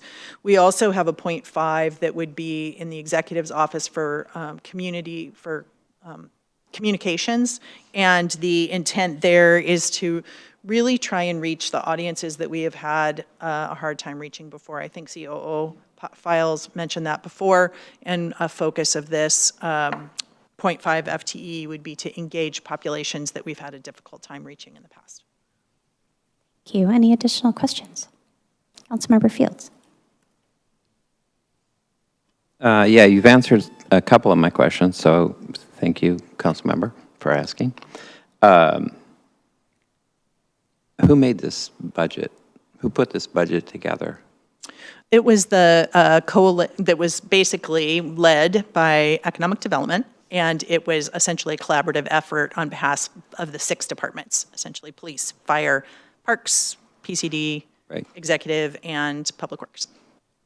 So did you look at previous events around the globe to see what kinds of things they ran into, what kind of risks were associated with actually participating in the region? Yes, actually, police and fire especially did that to ensure that emergency response personnel and kind of the regional response that's necessary for this kind of a magnitude of event would be essentially available while ensuring that we're not disrupting the services that we need to continue to provide here in Redmond. So, and then two more questions back to Councilmember Salahuddin. He asked about the timing. I'm not sure I heard you answer that. These are term-limited positions, correct? These are not FTEs. Yes, that's correct. So the timing for these positions, as COO Files noted, the other half of the communications position is in a different offer, but it will be for the 2-year period, so it'll be looking to hire that quite quickly. The same with the position that we have identified for essentially doing this economic development work and strategy and partnerships would be hired also immediately to work through the entire 2-year biennium. And then when you get all these plans put together, I'm sure that you're excited to share those with council so that we can understand and that we can help communicate and we can nitpick it and tell you how we'd like to see it done, et cetera, et cetera. Is that true? We will absolutely share the plans. It will probably be one of the things that Planning and Community Development will start doing for council as part of our work program for next year. We are actually developing a list of reporting outs for the various different quarters and on a specific cadence. We will do things like step housing, for instance, so that we can keep you up to date on the affordable housing. We will also do things like World Cup and World Cup preparations, and then report out and after-action reports as well. Also, small business supports and the KPIs that we have for small businesses, so how many small businesses we help, how many we attract, those kinds of things, we will be also starting to report out on a very regular basis. And I think the small business report is slated to start in Q1 of next year. Great, thank you. Can I add a little bit to your question about involvement of council? So I see these opportunities as all hands on deck, all city, everyone on board. And so the important thing would be to, early and often communicate, ask for feedback. Really, what we want to have is like the perfect experience for people who come here and want to come back. So I think it takes all of us to work together on that. No, and I appreciate that, Mayor. And I especially appreciate your question earlier and Director Helen's discussion about small businesses. And there will be other people who want to Airbnb their houses out and leave the city and go somewhere else during that time. So there's going to be all kinds of logistic issues for the population, for the residents. So I think it's important that we look ahead to that as well. I might be one of those, by the way. Councilmember Forsyth and then Councilmember Kritzer. Thank you. A lot of great conversation so far. I mean, looking at this, right, just on the page with no conversation, the biggest thing that comes to mind is a lot of times these events cost more to the cities impacted than they bring in to the communities. So that's where I was starting in this conversation, and that was my big concern coming to this conversation. It sounds like you all have put a lot of that thought into this and have have answered a lot of questions that I had. The one burning question I do have, though, is do we have any guesstimations on a rate of return for the investment that we're putting forward? Well, no. Okay. And we believe there will be rate of return, as I noted before, in small business, which is generally based on visits, Right. tax actually revenue that is received by the city, people that come to the city, additional workers in the city. So we can say there will be an increase, but we really can't give you an order of magnitude. We do believe that the return on investment will be significant because the capture of even a portion of the $100 million that is anticipated to be spent surrounding World Cup will advantage the city in many ways. Right. Especially considering what we're putting into it is a fraction of that. Right. 100,000. Okay, I'll just say I look forward to those after-action reports so we can be keeping track of what that rate of investment is. I did notice that LTAC is putting some money forward into this, and I'm forgetting the name of the ILA we just did with Bellevue that is similar to LTAC. Are they going to be putting money into this? Is that program investing into World Cup as well? Has that been talked about with Bellevue? We are in conversations with Bellevue. I think the organization that you're referring to is the TPA. Yes. And so far, nothing has been solidified. We'll know more about the games that are being identified come the beginning of the year, and then we'll be able to plan more significantly about them. One of the things that we've talked about is potentially a light rail station crawl that would have different types of kind of district-related events at the stations, artwork, things like that. Cool. So it's not fully formed yet, but that's also Yeah. why we need to get someone on board to help us with our capacity to work on this project. And it's still a very new organization, so that makes sense. The only other question I had was about that halftime communications specialist. I'd be interested in seeing that bumped up to a full-time position, just thinking of, yes, we want to do more outreach to communities that we traditionally haven't been able to, but I do think there's going to be a lot more impact on community and like folks that live here, like was just talked about, and like businesses and the impact that it's going to have on them. So I think the more communications we can get out to our community, the better prepared we're going to be. So if that's an option, I know you said there's a halftime somewhere else in the budget for this position. This position, it does end up being the 0.5 of a full position that would be going to the communications group. So it would be. We are looking at making the communications position a 1.0 that is queued up for deliberations. And I will add making this position a 1.0 to that deliberations table as well. Initially, it was a half of position to support each effort. And so I will table that so that we can discuss on council deliberations evening. Thank you. You're welcome. And I'll just add, as you can, yeah. So as in developing this budget, we were trying to kind of manage expectations about what we needed. But as we've been working through this offer, seeing the effectiveness of the, council having, being in downtown park and the other things, the ask of council for new things, the ask of my office for new things, ask of pretty much every department for new communications options. We're trying to right-size the communications. Any new communications offers will be limited duration, so I think we, outside of World Cup, kind of need to see what our return on investment, to everyone's kind of point of like, what's the effectiveness of this? But I agree with you that I think one of the areas that can be extremely helpful if we have really good communications people on board to do the things we know need to be done, especially in this changing communications environment. We no longer have a local paper, really. We don't have those other options anymore, and I think that kind of right-sizing that for now would be a good investment for us. Yeah, I'm definitely interested, especially as a communications person myself. I know how often they get asked to do a lot of things, and capacity is real, and having someone that's of high quality in that role, I think, is critical. So, thanks. Thank you. Councilmember Kritzer.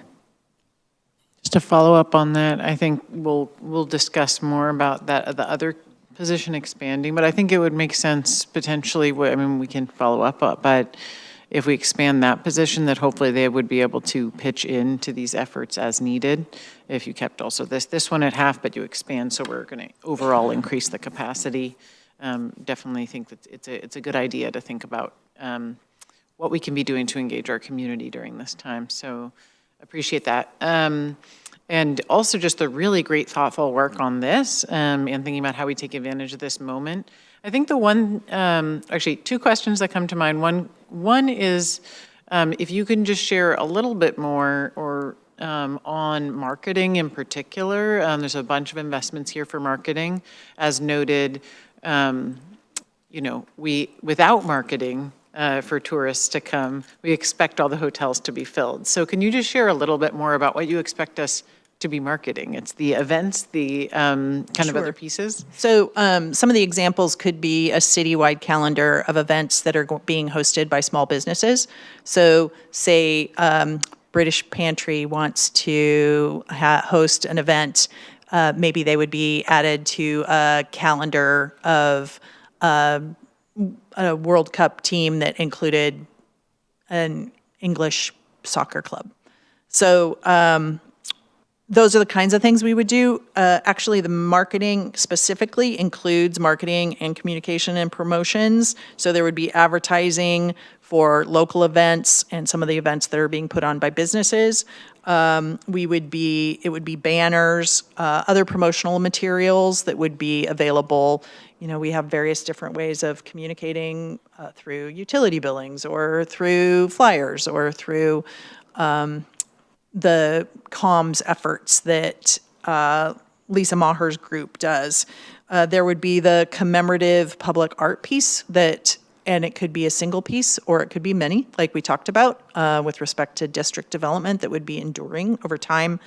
And then some of it also had to do with the annual dues that are necessary for the event, that to be part of some of the event management so that we have key information that we're able to share with the public quickly.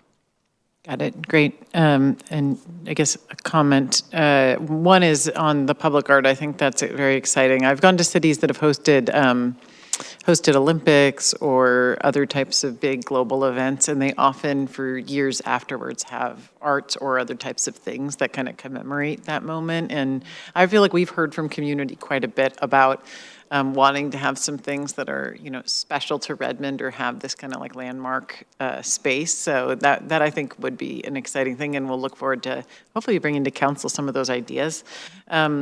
And also on the business investments, I think where we can not only invest in these kind of moment in time pieces, but if we're investing in supporting our businesses to be able to deal with this capacity, hopefully it's investments that can also pay off for them over the long term in terms of like increasing capacity. The only other question that I have is, can you share a little bit about how you envision One Redmond fitting in here? Or collaboration with One Redmond? I will actually have to we haven't come to the point that we have fully grasped the scope of that partnership, but we would certainly share that with you as we move forward and have additional information depending kind of on the scope of how this proposal turned out. We'll have a better understanding of how we can partner with One Redmond and other entities regionally to essentially bring the economic benefits to Redmond. Great, thank you. All right. We will move forward to our economic development budget offer. This offer adds one ongoing FTE that is being funded through general fund capacity, created through new revenues and reduced expenditures. The one-time efforts are largely funded from the general fund, but there are contributions from the business license tax fund, as well as the development agreement fund. And I will pass this over again to Director Helen to talk about the outcomes we are hoping for from these efforts.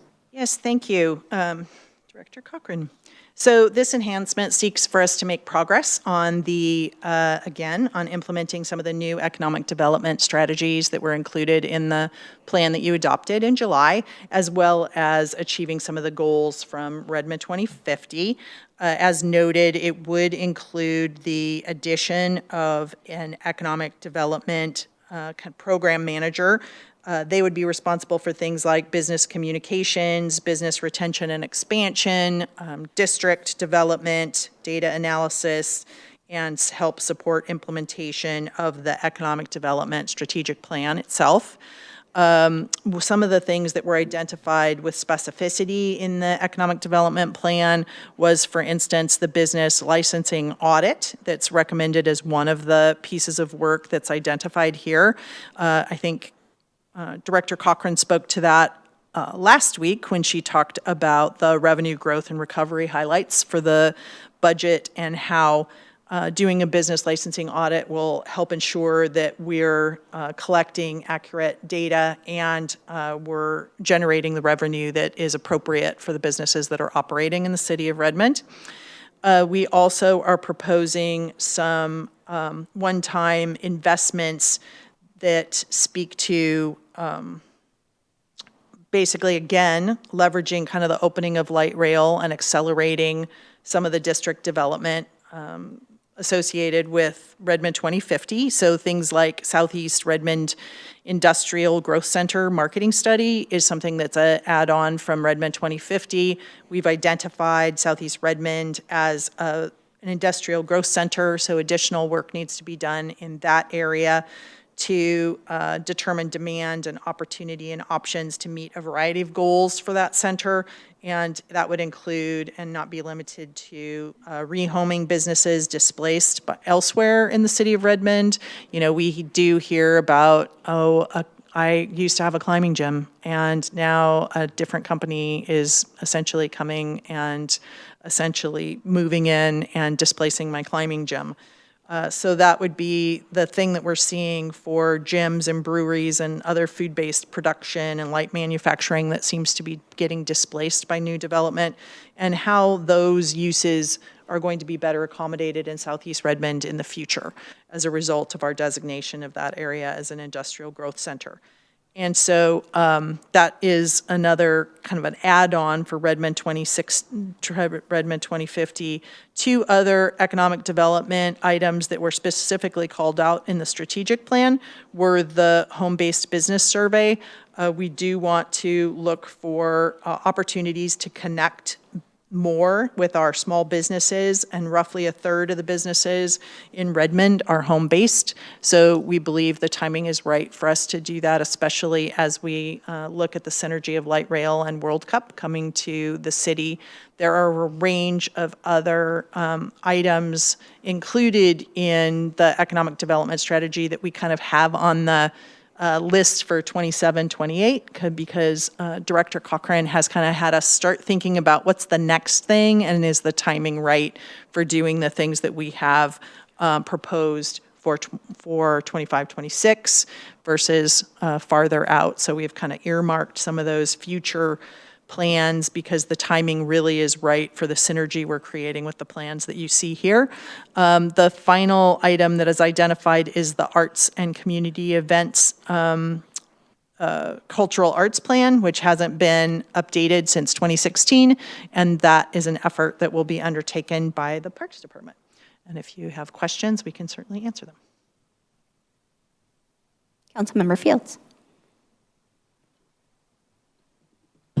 What in the world will somebody do for $300,000 on a business license audit? Are you going to call every business or go visit them or check their IRS records? That's a lot of $300,000.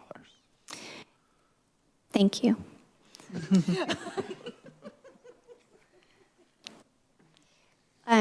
The dollar amount was informed through an RFP process that we went through this last year.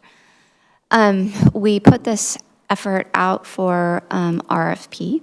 We didn't receive any responses back, but we were able to speak to a couple of agencies that would potentially support this work in the future. They didn't have capacity at the time. We also had put the RFP out with a combination of the business license audit at the same time as the utility tax audit, just trying to get things going. What we don't know at this time is if this is something we would be looking to contract out, or potentially it may be someone that we bring in-house, which is why there is so much allocated. If we do, in fact, utilize a professional services contract, I would expect that it will come in as less. But not being able to get responses earlier this year, looking at resources that are really specialized in this work, it may benefit us to bring in someone from a staffing agency rather than a professional services contract. Sorry, go ahead. I just might note as well that we, economic development staff actually did kind of some surveys and kept track of some information they were gathering about business licensing, and did conclude that when we're asked, for instance, to help a business relocate, or we're asked to help a business find a location in Redmond, or we're asked to help them go through the permitting process, that we found evidence that there are many businesses that do not have business licenses. And we also found evidence that the head counts were potentially significantly underestimated. And so this does have, as I noted, a revenue implication that Director Cochran spoke to on October 22nd that we are looking to rectify. So we ensure that we're collecting what we should be collecting. And I think part of my question was, it seems like a lot of money, but the other side of my question is how, I can't think of a better word right now than intrusive, will we be into all of these businesses? I mean, I don't know how many businesses there are in Redmond, but it seems like the lion's share of the audit would be what you just said. Have you in fact got a business permit, and is your head count credible or accurate? So that seems like the two questions that you're trying to answer. And then when I think in terms of an audit, it's testing, a percentage, as opposed to a complete 100% across the board, making sure that Microsoft is reporting correctly or something. To be honest, my goal is to go as broad and as deep as we can. Okay. I truly believe with the numbers that we have seen, revenue generated since we moved to the state, and the information that Carol's teams have collected in their work, I believe that this audit will pay for itself. I believe that in the future it will offset the cost of the economic development manager. It has been about 13 years since we've done this work. And so, that really is my hope, to get as broad and as deep as we can. And what we're not able to do, I would like to have that remain identified until we can get to it at some point. Now, whether that's with our own staff, potentially there is a portion of this work that we can just assume is part of our ongoing efforts. But I believe it'll be worth it. It'll pay for itself. Great, thank you. And I do recognize the difference between budget and an actual contract. So, thank you. Another great advantage of this is that it will also inform code updates that we might need to do in 27, 28. We haven't updated the business licensing code for some time. And for instance, I'll just give you an example. The state recently started recouping business licensing expenses for basically businesses that are doing short-term rentals. Our code, as it is written currently, exempts rental of any housing units less than 4 dwelling units. And as a result, we collect a business license fee for both the state and for Redmond, and then we turn around and refund the Redmond component because our code exempts that. So it ends up being a business process kind of drag on personnel that are currently managing that program. And then it has also potentially lost revenue for us in moving forward because we should probably realign our business licensing code consistent with state law as well. And if I might just contribute just for a moment, business licensing sat in parks for some time. It's now sitting in finance. And in past years, when we have even put a 0.5 supplemental staff on doing a light audit of our business licensing, literally just going through and kind of being able to do like 6 inches under the surface, I believe that revenues were up in the 6 figures for that. So some of it's not even having to go all that deep. It's just having the time to ask those questions because right now there's one program coordinator on that program. So I don't know if that's helpful for you as well, but it doesn't actually take going too deep to be able to see the results from that. Additional questions, Councilmember Kritzer. I have a couple questions. I'll ask one, then I'll let others ask questions. One question, as we think about, I see some of the investments here in terms of attracting businesses and looking especially at some of the smaller businesses. As we're moving in 2050 towards trying to encourage neighborhood commercial and some of those options, do we feel like we have the budget to be able to do some of that? Is that what some of this new program manager might work on? Just since I think we have the vision and we'll change the code, and then it would be great to be able to go out and attract some of those first bodegas and coffee shops. Yes, of course. So yes, that is envisioned as being greater hands-on connections and business communications with small businesses. We have heard small businesses report to us that they don't feel that they necessarily have a voice through One Redmond. So we're hoping to develop that small business connection, and the new personnel would help us do that. Great, thank you. Councilmember Forsyth. Thank you. I will echo that. I have heard that same thing about small businesses and not necessarily feeling like they have a voice with One Redmond. So I look forward to that development. Going back to the business license audit and the home business survey, Director Cochran, I'm very interested in this topic, and I look forward to this work being done and council being kept up to date on what's happening with it.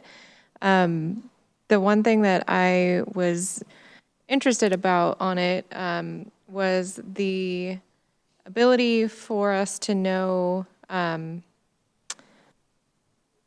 losing my train of thought as I'm speaking. Sorry, come back to me in a minute. Okay, Councilmember Kritzer. I'll ask another question while you're regathering your thoughts. So I really appreciate you sharing the vision for where we're going, even though you know that the two things you have further out are definitely things I'm very interested in. In particular, I guess I'm just curious if you can share a little more. You said that it doesn't align as much with kind of what you're thinking now. Is it more that the staff capacity to execute on either this community-based organization investment or the Child Care Small Business Incubator Program wouldn't quite be there? Because I'm just curious if we ended up with the ability to have some additional one-time funds, if we could bring those forward, but. Ours was a capacity issue. Even with this added FTE allowance, we had to choose the ones that we thought sequentially made the most sense and were best aligned with kind of some of the things that were happening around us, as well as the things we felt like we had the expertise to pursue. The Child Care Small Business Incubator I know that that's something that has been on your list of desired things. It's also something that we probably need to build some staff expertise in that area to support that work. And we would be able to do that by expanding the FTE that we would have and be prepared to do that work, for instance, in 27, 28. Great. Well, I look forward to hopefully in this biennium doing some of the planning that can lead to that, because I think it is a critical need in our community to have more childcare access. On the community-based organizations, I actually wanted to make a proposed additional enhancement that I think fits in this category, that maybe is an in-between on thinking about our community-based organizations. And I'm curious to hear what the council thinks about this. Is that, so I think we've heard a lot of feedback from community, especially thinking about events from community-based organizations that don't quite fit with LTAC because they provide events that basically serve just the Redmond community. They don't put heads in beds. They may serve a really good cultural connection, and maybe some of these organizations, they've applied to human services, but they also haven't quite fit in that bucket. And we often hear from, especially the most, from very small community-based organizations that want to try something new and don't have the capacity. And we've heard from our parks team as well that, when they get the ask to use one of our community spaces, and we've heard, it's onerous to have to pay for those things, that it does cost us in staff. So one of the things I wanted to propose in thinking about this and thinking about that we do want our local nonprofits to be able to create events that can serve our community and also come up with new ideas is potentially to allocate, my proposal would be $25,000 of one-time funds to create a community-based events innovation fund. It would basically be like a seed fund that would allow our local nonprofits, especially the small-sized ones, to try to be able to create new events in our area. So we've seen new events pop up in recent years that have now grown into bigger events. This might be able to help to cover the costs, say, if they wanted to use city facilities, or it could go towards other types of event costs. But it'd be a way to be able to answer to some of our community orgs. And we could put limits on this so that they'd have to prove that there would be a public benefit to our community. And also potentially to make it clear that they'd have to be providing something new, so it might be either a new event or a new aspect to an event. But it's just something that I was thinking about based on our public hearings and some of the feedback that we've heard from our community over the past biennium, that this might be a good way to be able to support our community. My proposal would be that we could allocate this money kind of similar in a bucket, potentially under council as an additional contingency type of fund, but it would be, named for this particular purpose. And we could look at the governance for this, so that council could have a role in reviewing and approving any of these along with the relevant staff that would have expertise. So this is my proposal. I'm curious to hear if council members have any interest in this. And I did talk with the mayor and Director Cochran about this, and it seems like there would be potentially one-time funds available, but of course we'll open it up to our finance director to confirm on that if the council's interested in this idea. Would council be interested in this item going on the deliberations table to discuss on the 12th?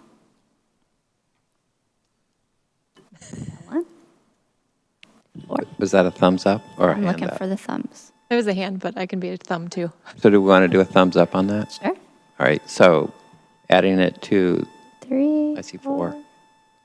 I see 5 counting me, 5. and so You gave a 6. thumb. We got 6. So yeah. Okay, great. Thank you, Councilmember. Councilmember Forsyth.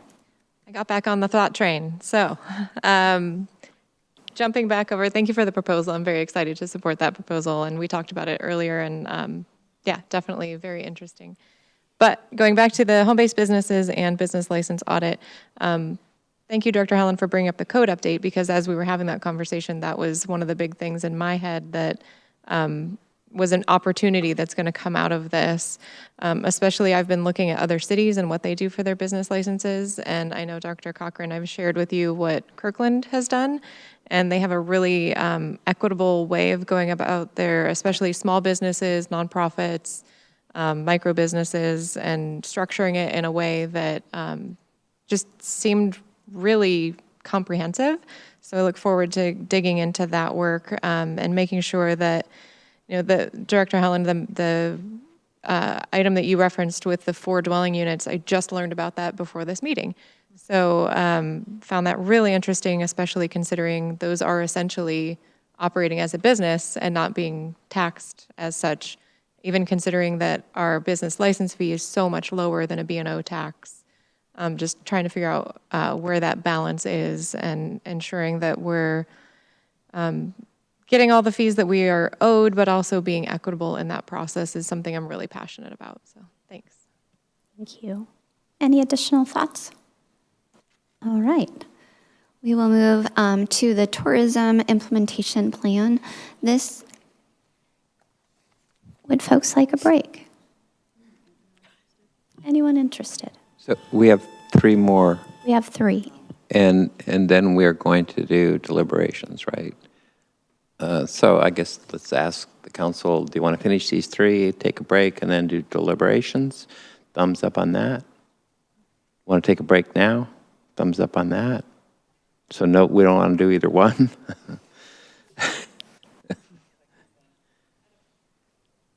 So I think I didn't get an answer. Okay. No one's moving. I think we're going to keep going, and maybe the mayor's going to take a little break. Okay. All right. All right. Tourism implementation plan is an item that was reviewed with council within the last few months after discussions with LTAC. So this largely reflects that recommendation. Really, the only components that are not included in here are those related to sound transit and those related to some business technology that is housed with that program. I will turn this over to Director Helen to talk about our expected outcomes. Thank you, Director Cochran. This is the LTAC Tourism Development Plan, and it does reflect some of the budget, but not all of it, as noted by Councilmember Cochran. I gave you a promotion. Director Cochran. So as we saw earlier in the World Cup proposal, it was $50,000 was included in the World Cup proposal for advertising at greater than 50 miles away for as we do that. And then there was a B-tip proposal also that was included for $80,000 that was embedded into those proposals separately, but will be funded out of the LTAC revenues. I just wanted to note that these expenditures are restricted and subject to the Lodging Tax Advisory Committee recommendation process, and it is based on the 1% tax that's done on lodging. And in 2023, you may remember that the council had a conversation about lodging tax reserve or in-fund balance policy, and you'll note that in this budget, LTAC is actually investing quite a bit more because they have drawn down that budget in the hopes of creating additional return on investment for that fund. So the enhancement before you is basically the recommendation that was provided by LTAC very specifically, and I can answer any questions that you may have. Oh, you might also remember that you did already approve and look at the grant funding portion of the LTAC fund. So that's, although it's included in here as a line item, you did already approve in October, earlier in October, the actual grant fund expenditures. Councilmember Forsyth. Thank you. The capital equipment, bike storage infrastructure, bike racks at hotels for the last mile connections. That's $40,000 in bike racks. Is that just bikes? Is that including bikes for hotels to have on their stock for people to use? I know that's a thing in a lot of communities.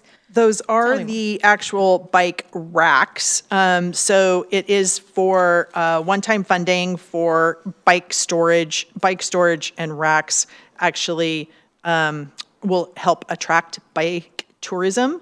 And sometimes it's more than just a rack that you put your chain around. It might actually be more secure boxes that Bike lockers. feel comfortable leaving their electric bikes in and things like that. Will there be any, if it is electric bike storage, will there be any power to any of these for charging infrastructure? That would be up to the hotels, and it would be, the hope would be maybe they would utilize underused parking associated with some of the hotels because people are coming in different ways, and help with that first mile, last mile connectivity, but it would be up to them whether they would provide power to them or not. Okay, and would these be temporary, or is this something that we could plan on investment long going for the community? No, it would be permanent infrastructure, and it wouldn't just be available to the hotel, the individuals who are staying at the hotel, but more broadly available for the community. Great, love that.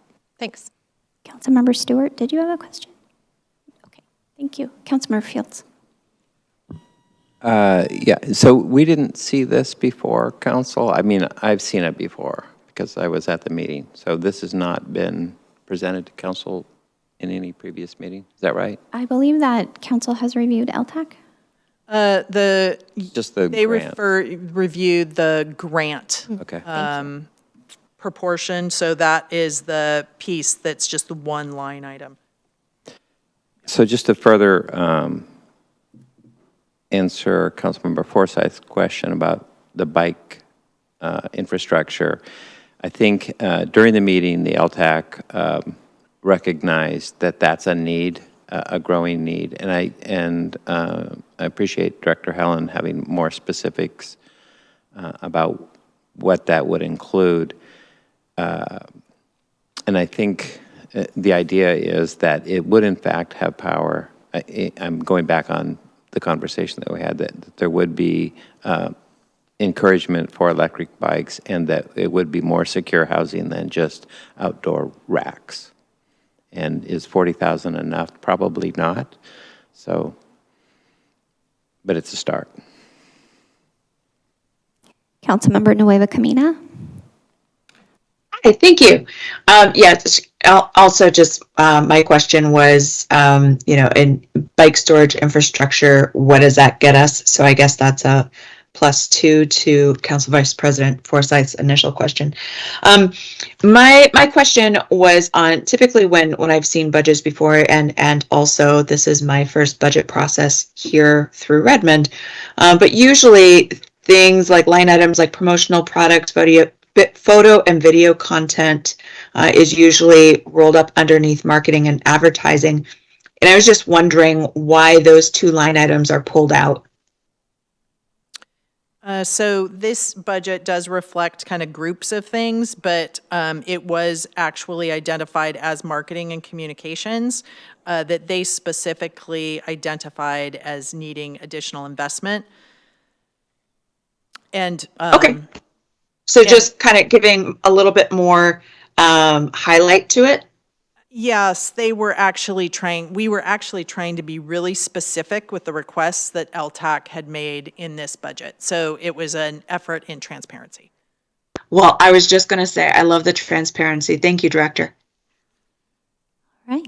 Any additional questions? Okay, we will move on to our second to last, which is infrastructure management. It was referred to in a previous version as development support, but really this is about managing our infrastructure. The funding source for most of the ongoing costs are from the general fund.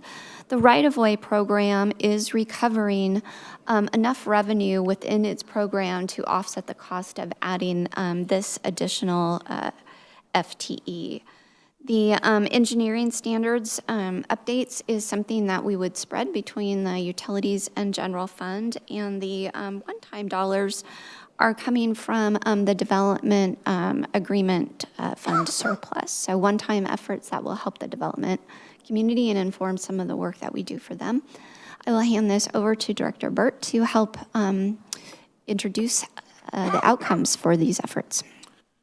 Well, actually, Director Cochran, you just explained everything. So Great. Any questions? Happy to field any questions. The two things I do want to point out is that number one is the Public Works Department are the keepers for the engineering standards for the city. And we need to be on a regular process about every 2 years to go through and review all our engineering standards to keep up with changes in the industry. That has not been happening. These dollars will help us get on a regular cycle for that. And then additionally, on the one-time dollars there, it's the citywide building design standards update, which is really being driven with the adoption of the Redmond 2050 plan, and then the subcomponents from that to get into the depth of design. So that will be run out of planning and hiring on a consultant to update those design standards moving forward. But happy to answer any other questions. Councilmember Fields? Thank you.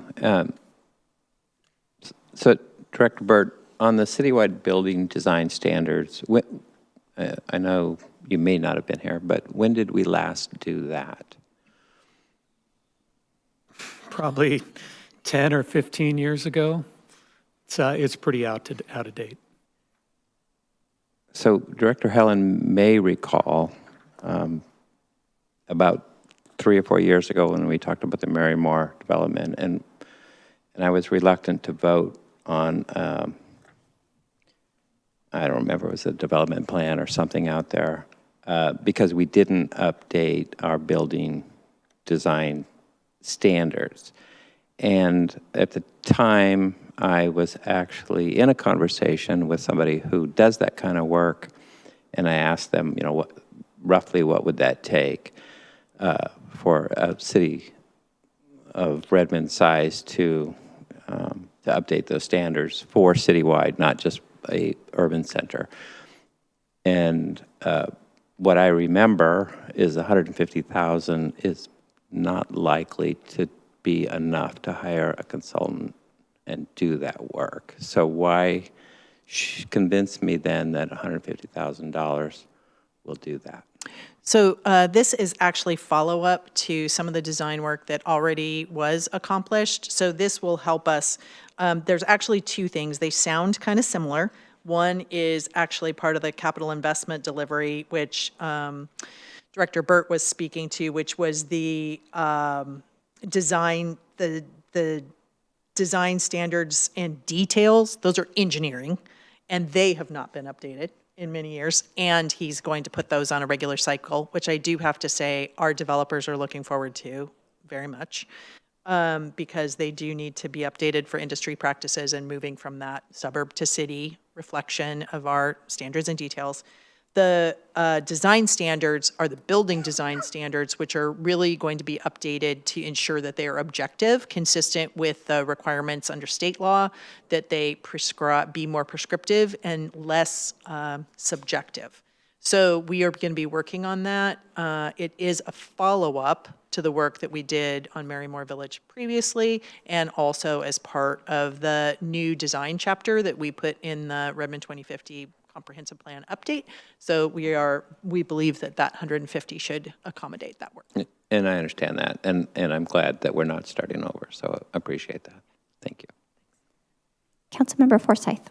Thanks. On this same topic, just looking for opportunities for our former design review board professionals to be able to participate in potentially this process of maybe there's a ad hoc committee that goes along with this work. I feel like the knowledge that they all have, especially with the 2050 work and all their professional experience, I feel like this could be a really great place for them to still be able to give back to the community and still be able to give back to the city, even though we don't have their services anymore.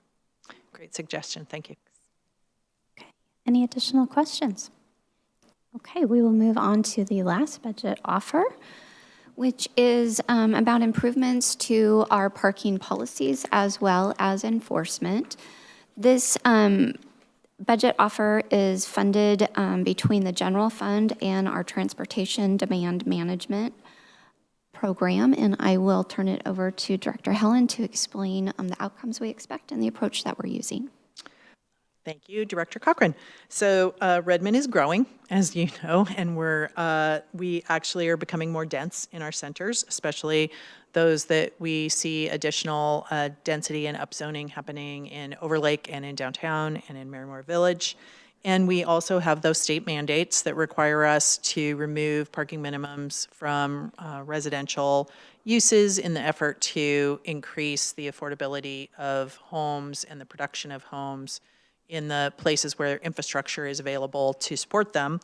And parking's really become a resource that we hear from the community is undermanaged, and planning and community development just simply doesn't have the capacity, essentially, to provide the full range of planning, implementation, and enforcement pillars to really successfully get this program without some additional resource.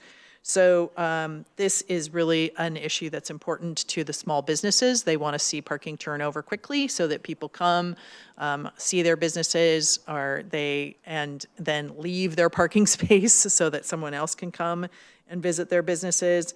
And in keeping with Redmond 2050 tagline, from suburb to city, it's become our responsibility to manage that parking resource more deliberately. So planning and community development under this plan would continue to predominantly own the planning efforts associated with parking, which right now we have underway a study which is looking at utilization and gaps, and then we're also expanding our parking programs to include Overlake and Marymore, which currently we only manage the parking resource in downtown.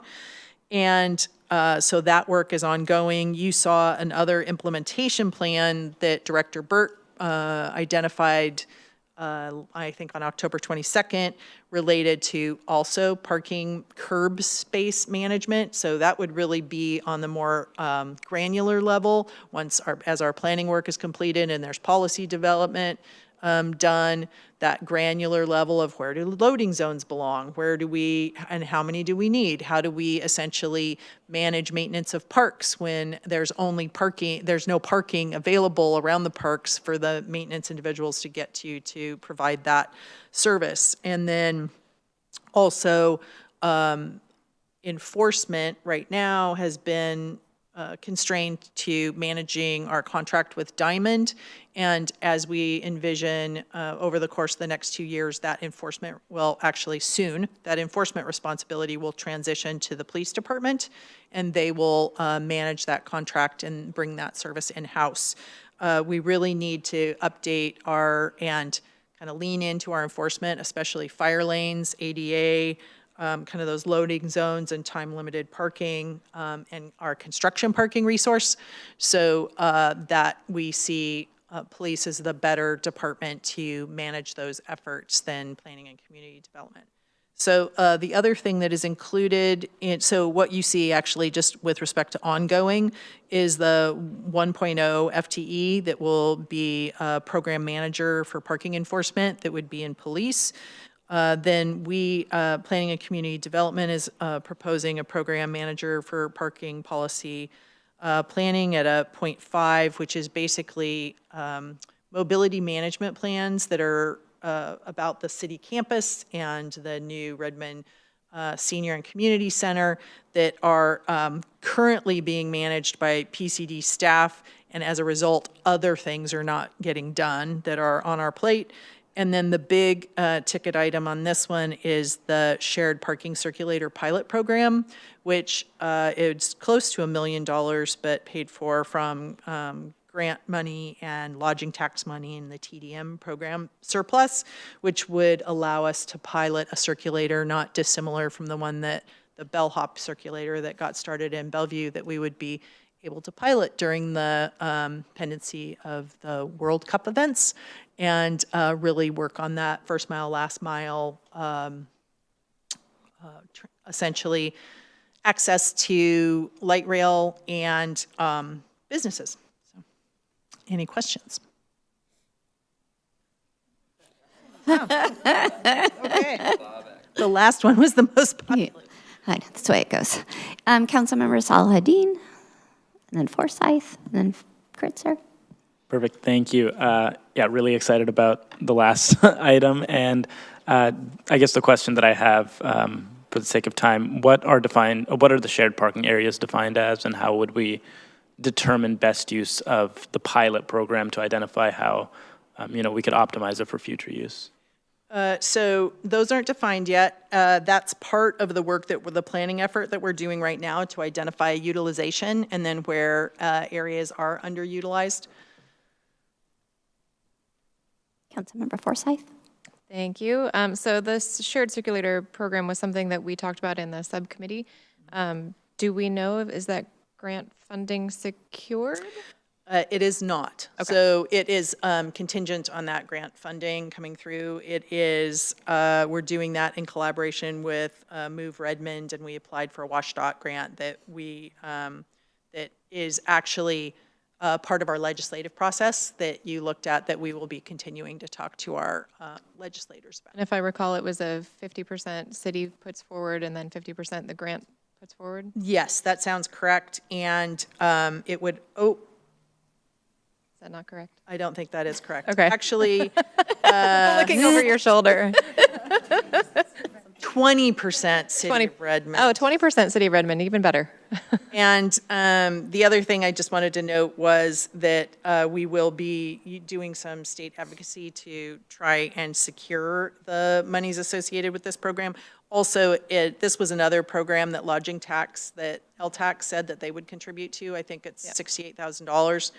And that it is focused on downtown. So it isn't a super broad project, but downtown will be the first recipient of this. I look forward to the pilot program and then potentially expanding it up the hills because we're the ones that can't park downtown.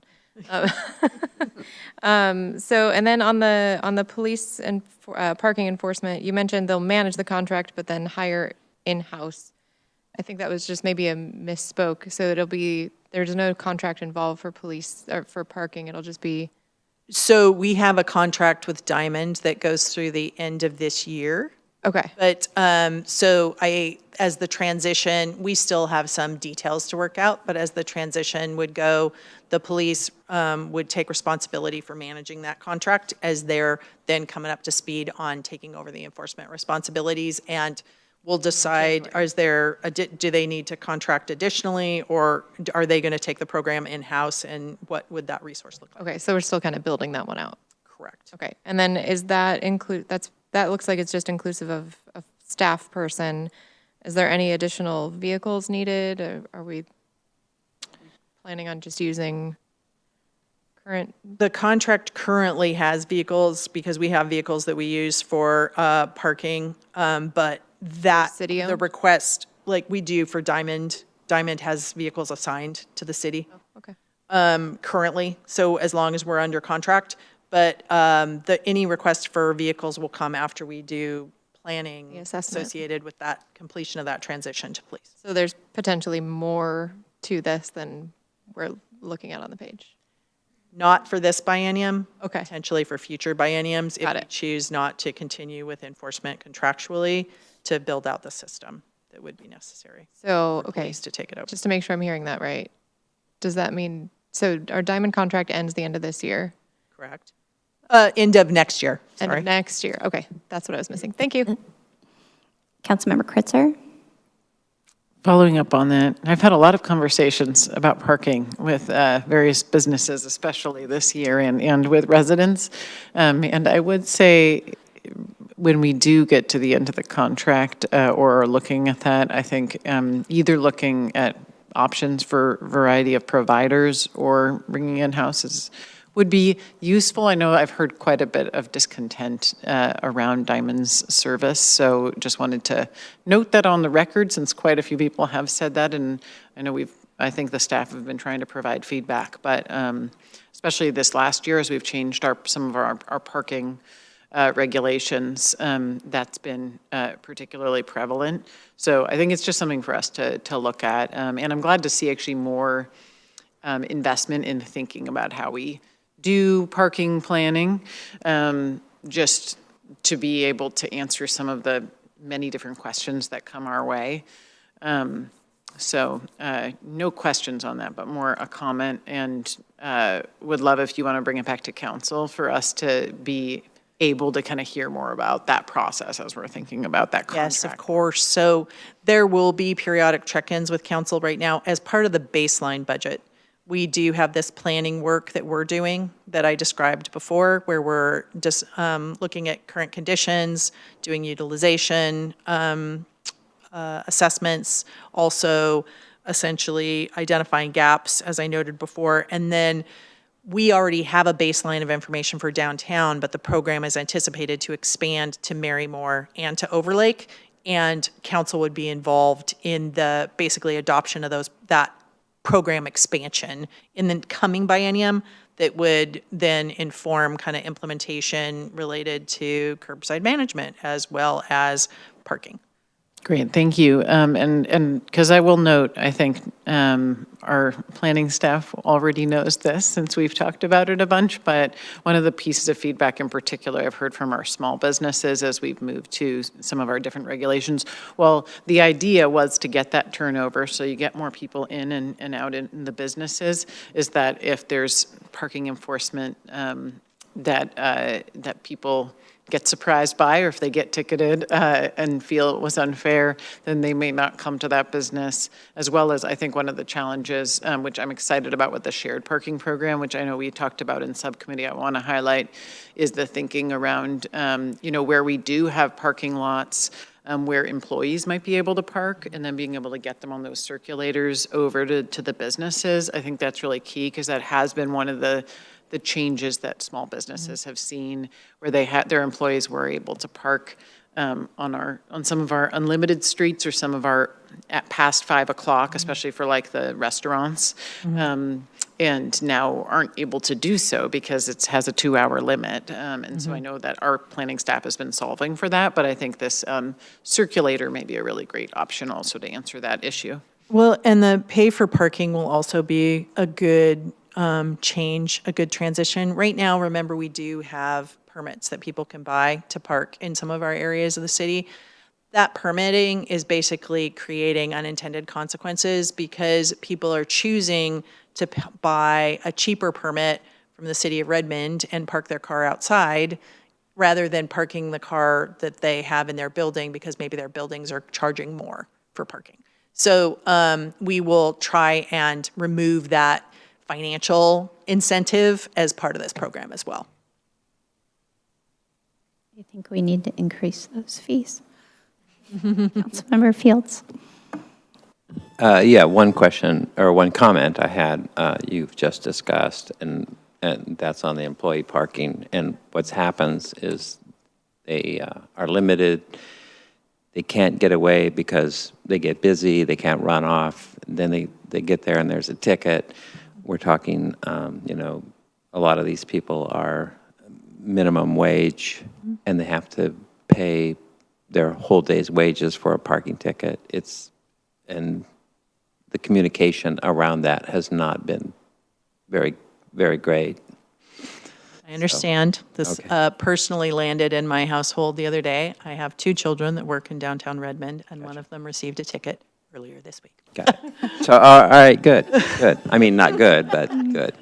My question was, has Philly come up with a clever thing to call this circulator bus yet? I mean, like a red bus and then paint them all red or something stupid? I don't know. I'm wondering if we can have something like the snowplow naming contest and have a contest for the circulators. I'm excited about the circulator, and I think that's going to be a great asset for Redmond. So we need a clever name. We can't be outdone by bellhop in Bellevue. Fair. All right. Councilmember Forsyth. Just one more real quick on the parking policy conversation. We've heard a lot about the same side of the street parking as well. So if we can look at that issue when the policy conversation comes back with the expansion. I don't know if, I know many of us have indicated interest in looking at it again sooner, but if it comes back in that expansion conversation, I'm definitely very interested in looking at that and making it a bit nicer to our residents. Thank you for that comment. Councilmember Stewart. Thank you. Before we move on from Vibrant and Connected, I actually wanted to offer up an additional possible service enhancement or potentially even just in addition to the baseline offers for my fellow colleagues. When I think back on this current biennium, one of the unanticipated wins for the city was the installation of our Rainbow Crosswalk. It was such a highly demanded community asset. It was a pleasure to see installed, and it is already beloved. I think that kind of asphalt art and our asphalt art program falls really cleanly into the second objective of the vibrant and connected priority here in our budget. Redmond 2050 is going to usher in the new intercultural district up in Overlake. We've got a lot of offers throughout this package tonight that emphasize placemaking and districting. And I wanted to ask the council, going into our deliberations, if we would be interested in looking at having an offer or some kind of, I was speaking briefly with the staff today, and it kind of might already be in the baseline budget, but making sure that we could get information so that we could feel assured that 2 to 3 of these asphalt art projects could be installed in the next biennium. So I wanted to offer that up to the council. We got 2 thumbs. So would you like to receive additional information on plans so that you've got some more information to go on, or would you like to add this item as a discussion item for deliberations? I think that in my brief discussions, just via email, because we couldn't all connect today with the staff, some of it may already be in there, so I don't want to create additional work. That would be my preference, so however that needs to be done, but if the council's generally interested in seeing that information as part of our deliberations, I think that'd be helpful. Thank you. We will start with providing you with information, and if it feels like there's opportunity to have discussion and make some decisions, then we'll queue it up for council deliberations. So do we want to take a break? Do we want to take a break? Yeah, we will. Let's do that. We're almost close. 5 minutes. 5-minute break. All right. All right, I lost.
Thank you.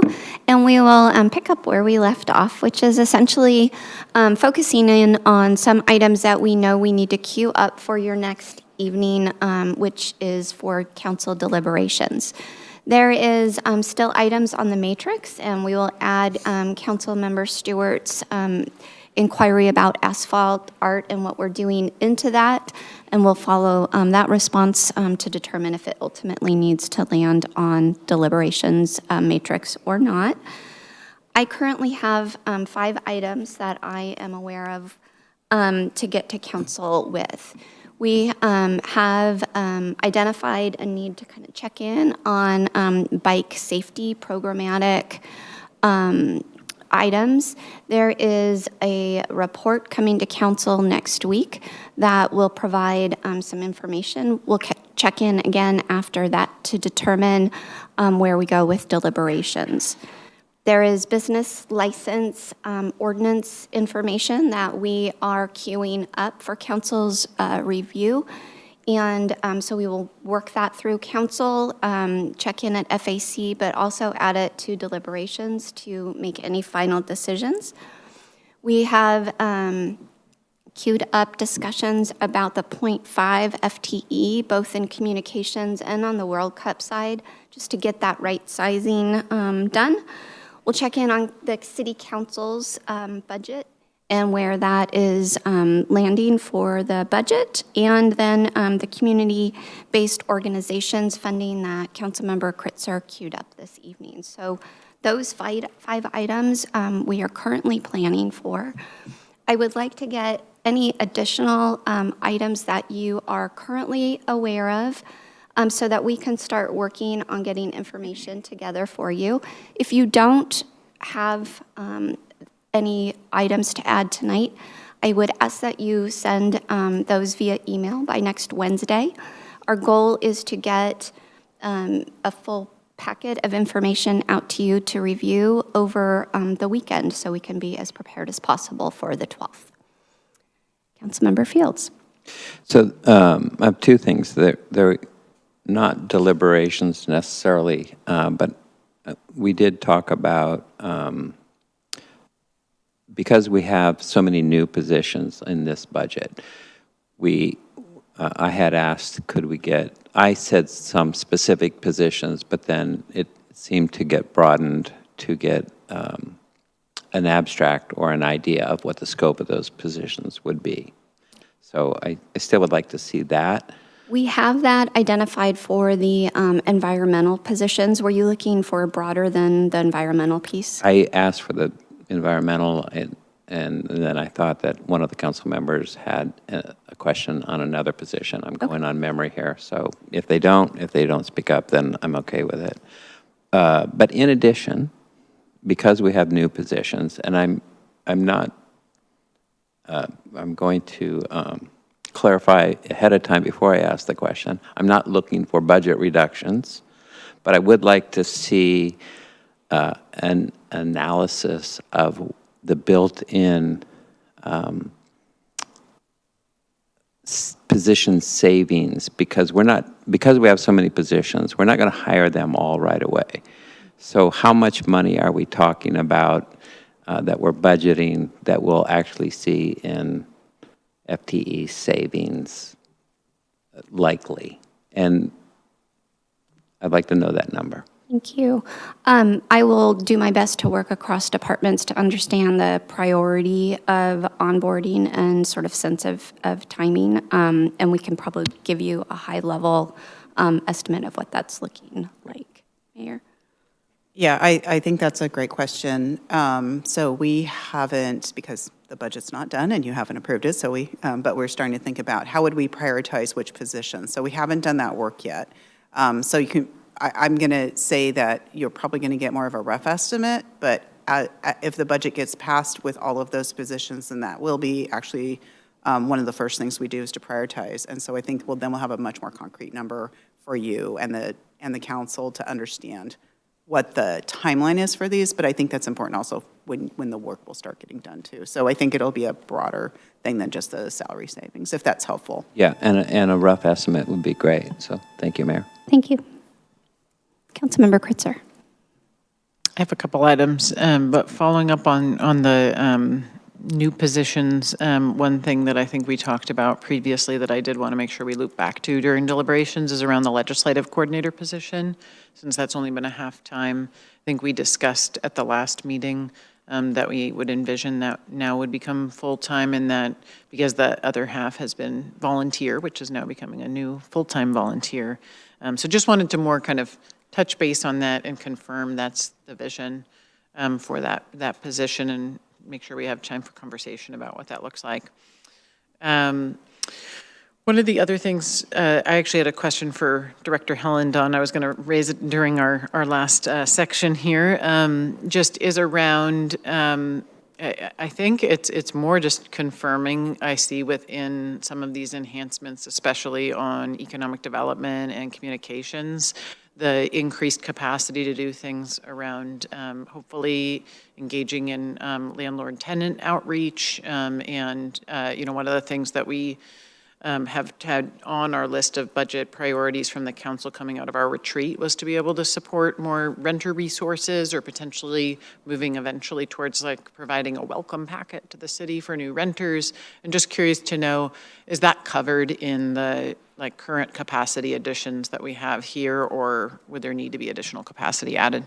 I think with the capacity additions for economic development, and then the work that we're doing with our baseline budget, with business improvement area work with some of our multifamily developers, as well as the additional conversations the council has been having about communications support, that we would be able to support that kind of welcoming packet idea and some targeted communications for to reach certain populations. Great, thank you. I think that's helpful to know, since we did approve via the Hopper policy proposal item to be able to look at that. So I just want to make sure there's enough funding should we decide to move forward and to be able to do that in the staff capacity to execute upon that. So appreciate that. And I will pause here and ask another question, but I'll let others go first. Councilmember Stewart. Thank you. This is not an item necessarily for deliberations, but I just wanted to check back in on the budget survey. My understanding is the survey is now closed and council was going to receive those responses. Have we received those? Did I miss them? We have been providing just an overview at FAC. What I can do is provide you with the final numbers in that packet so you can review. So it's coming to FAC? Yeah, we have, I have not received an update from communications. We typically get that just prior to FAC. It's the last one, and so we can provide that in writing for you. We can also save that information on your SharePoint site. Yeah, if it could go on the SharePoint whenever it's ready, I think that would be great. It would be helpful to have a chance to review that prior to finalization, of course. Thank you. Councilmember Forsyth. Thank you. Director Helen, you might not want to walk away just yet, because I'm going to +1 the renter-landlord capacity communication comment, and specifically interested in a point person for those communications, and if it's possible, like on a web page where we talk about our policies, if there's going to be capacity for a point person to have those conversations with renters and potentially help navigate any issues that come up in that area.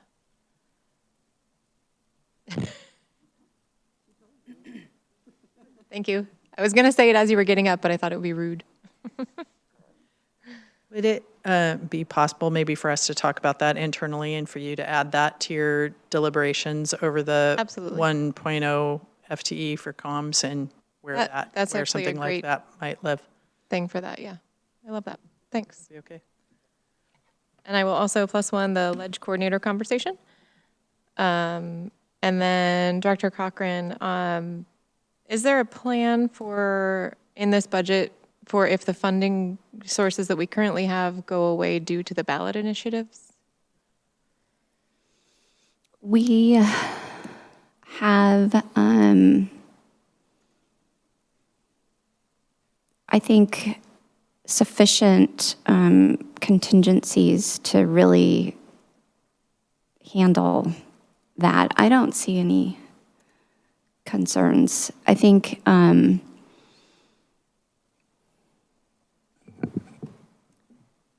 I feel like we've got enough reserves and contingencies to really adapt with any kinds of changes that we are seeing. Not a lot of risk there.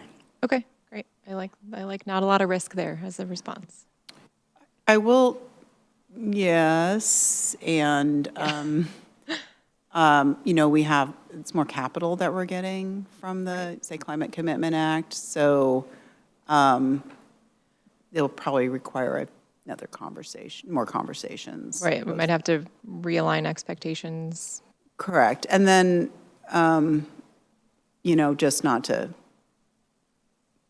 I'll put that out there. Some of the other asks for like grants and federal lobbyists and things like that could be, some things could be hampered by elections and amount of money that's out there and available. So I think that that's also good to kind of keep in mind.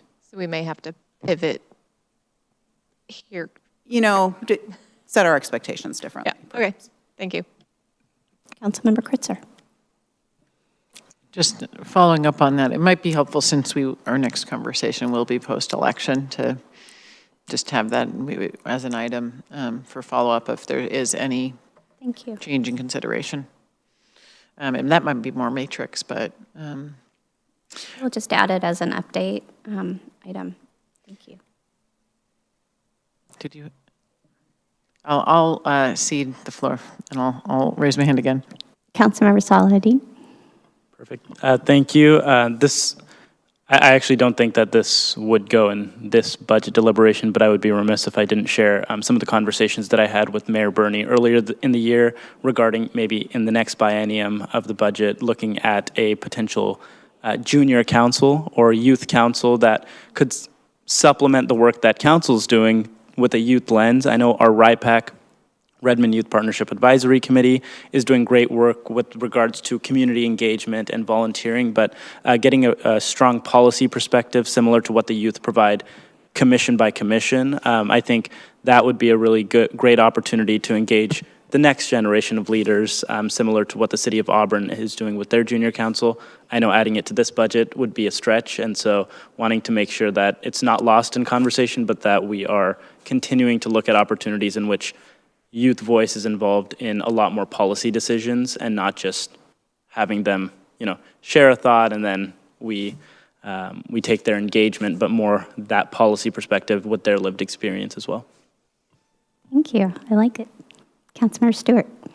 I really support Councilmember Salahuddin keeping this item on the agenda, so thank you so much.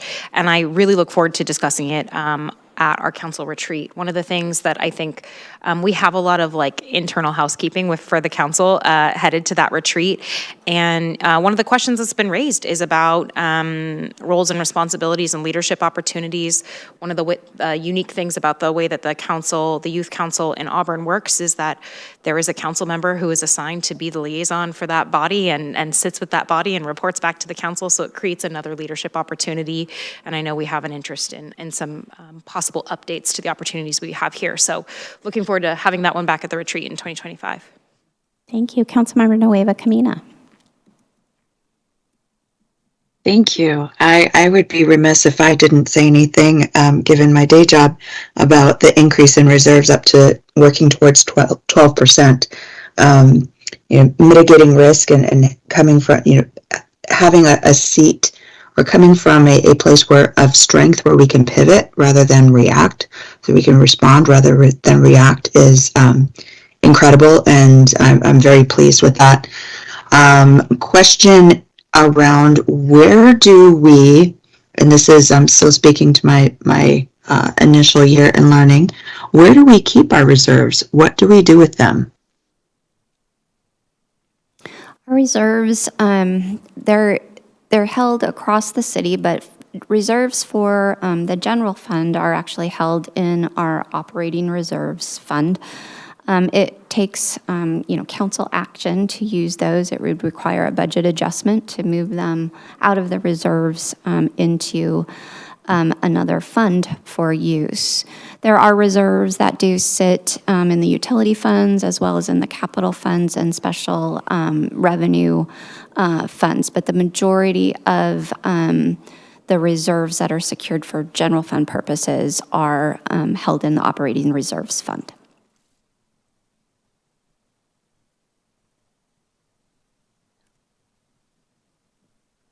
Councilmember Kritzer. Just a thought on this as more a follow-up is that it might be useful for the council also, especially the new council members, to get information on our investment funds and how we generate revenue off of some of those funds as well, in case it hasn't already been transmitted. I know that I found that to be really interesting, especially because the fact chair gets to check in on that quarterly. But the council doesn't always see that as often. So, while I have it, I'll ask my other two quick questions here. One comment to the council is, I did bring up a new idea with this Community-Based Events Innovation Fund. Would the council like me to write down a summary of my idea since it's new, or did you get the idea and I can elaborate more during deliberations?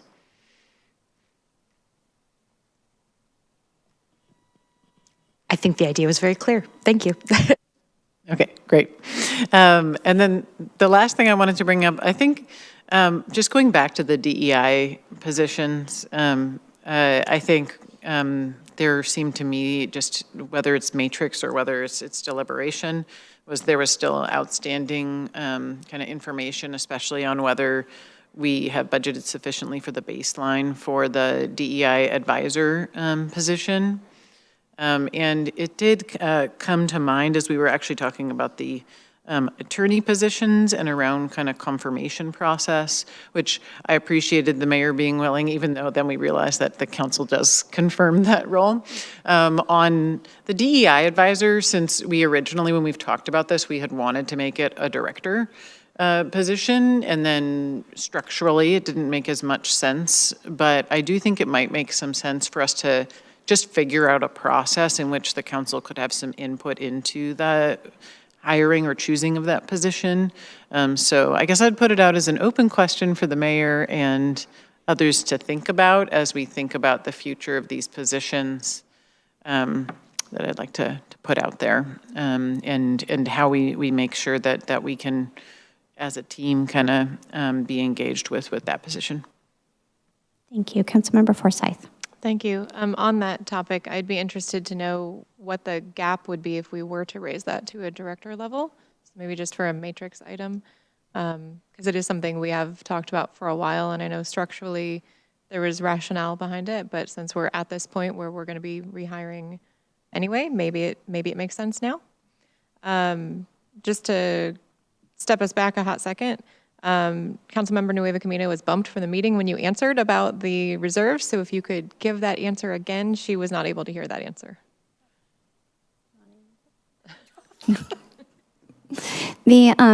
Welcome back. Operating reserves are held throughout the city in the various funds. Majority of funds for the general fund are held in the operating reserves fund. Contingencies and reserves that we use for immediate programming are held in the general fund. Utilities hold their own reserves for debt, for salaries and benefits, and we've started to develop reserves within the CIP, which are currently being held at the fund level. As we work forward on developing policies for that, that may change, but at this point, they're held at the fund level. Thank you very much. You're welcome. Okay, Councilmember Fields. Okay. I think this is a well thought out budget, something that I would want to vote for, but I do have a very specific problem, and I'm probably in the minority here, and that is on the affordable housing that we approved in the previous budget of $10 million, there's a rollover amount into this budget. I have said this in council meetings in the past, that I think that we should have been consulted by the mayor's office before that money was spent during this current biennium. And I would like for council to have a discussion about ensuring that that happens in the future with that money, with that, whatever that balance is, I don't recall, whether that needs to be an expenditure restriction. And like I said, I'm probably in the minority, but it's serious enough to me that I would most likely vote no on the entire budget. Thank you for mentioning that item. I've had the opportunity to work with Director Helland and the mayor to determine a cadence and check-ins and updates to council. I'll work with Director Helland to get that in writing, and we'll add that to the matrix so you can see what we plan for the remainder of this budget, or remainder of these dollars, and something that we would want to implement if we are to allocate dollars again to a initiative that looks much different than a true capital investment project where there are just built-in check-ins at milestones. So this requires a different cadence for informing council about what is going on. Director Helen's been working on that, and we will let you know what she is thinking and can work from there. So I will wait for that. I'm not quite sure I understand informing council and cadence. I'm thinking more in terms of decision-making and council participation in that decision-making. Thank you.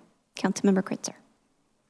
I just want to state for the record, and I know that we disagree on this, but I think we can actually look back at the record of the past biennium, and we can see the planning department repeatedly coming to us before that money was spent to get council direction.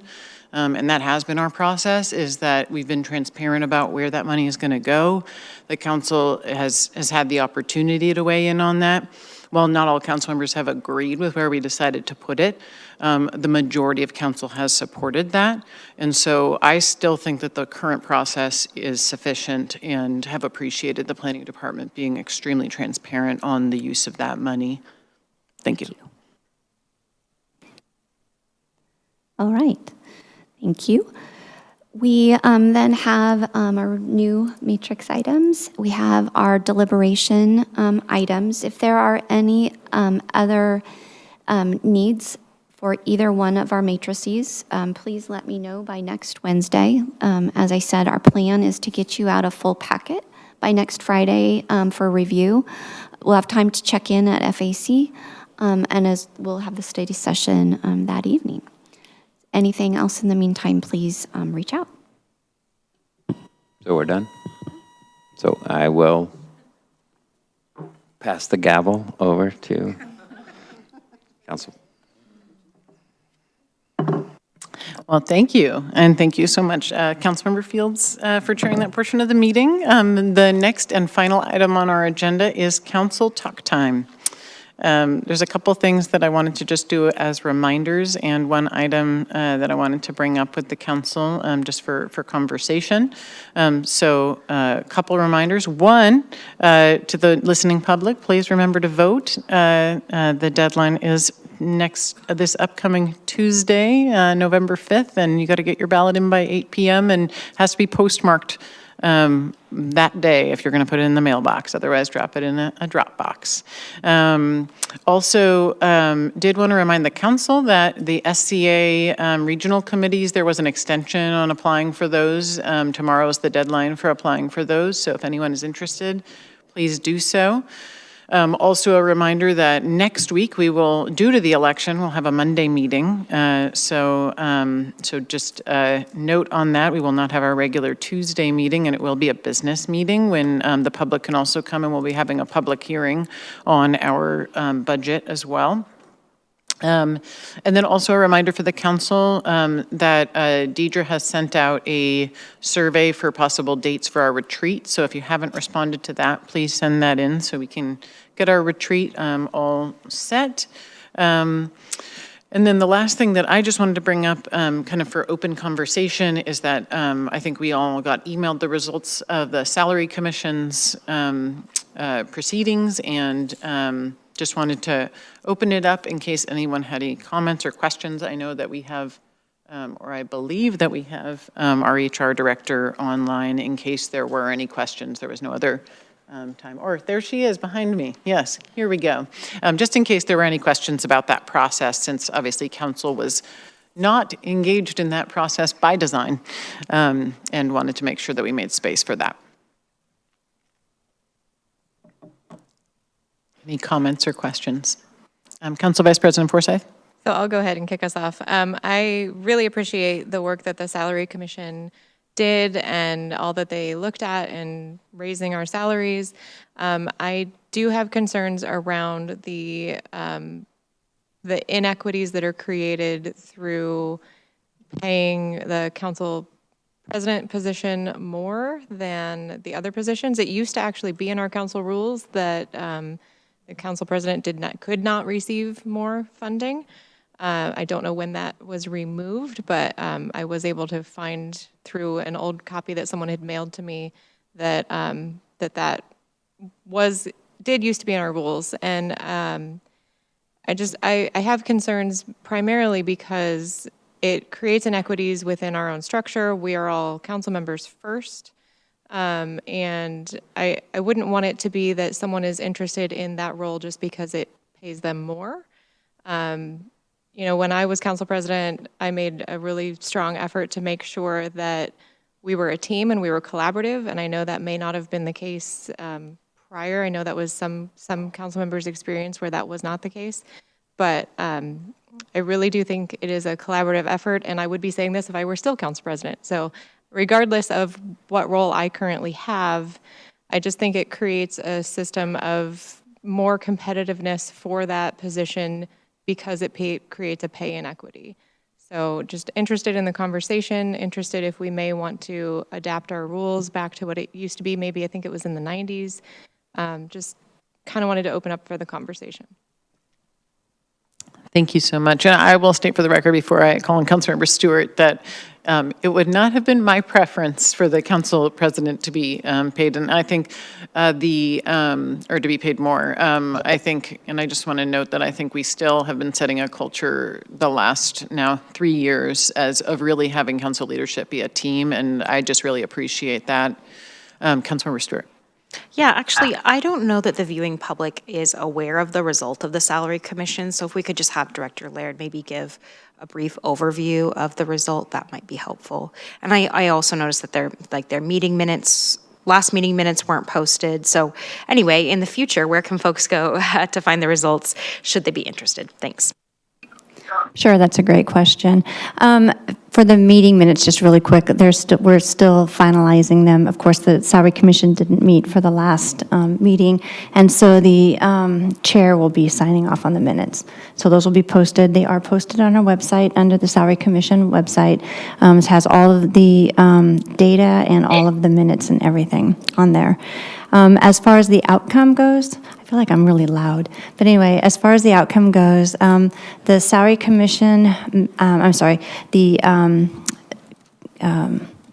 council members are receiving $2,300 per month, and then the council president will receive an additional $200 per month.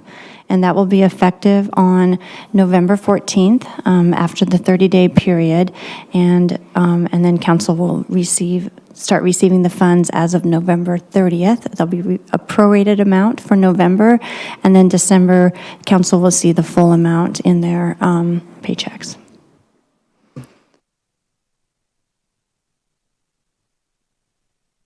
Councilmember Fields. Yeah, so on the issue that Councilmember Forsyth brought up, I think council is set up with committees and regional committees to sort of create the concept of distributed leadership, and we report back to one another in that regard via our committee reports and other things. So I would hate to see that degraded. I would hate to see the concept of distributed leadership degraded. You know, I can't imagine that people would do it over $200, but it does lend itself to say, okay, you get paid more, you do it.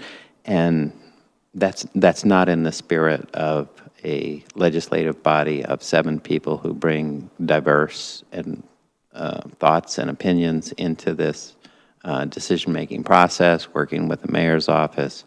So I tend to agree with Councilmember Forsyth. Wasn't fully aware of all of that, but it is a step in the wrong direction.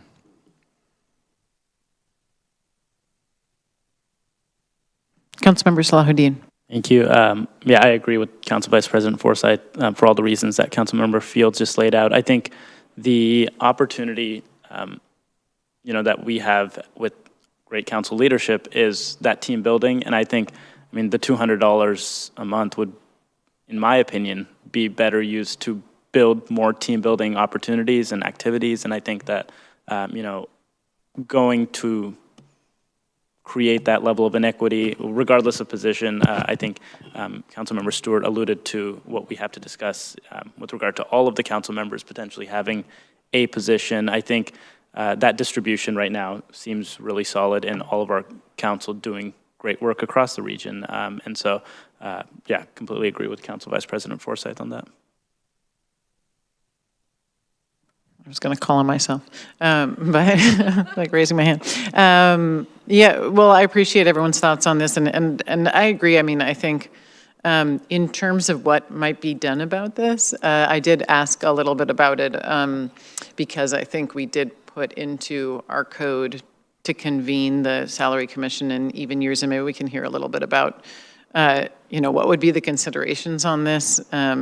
So first, I'll ask Director Earlier to speak to that, and then I have some other thoughts. Certainly. So I did seek legal guidance on this question about reconvening the salary commission at any point, and the council cannot do that. There are no legal mechanisms for that in place.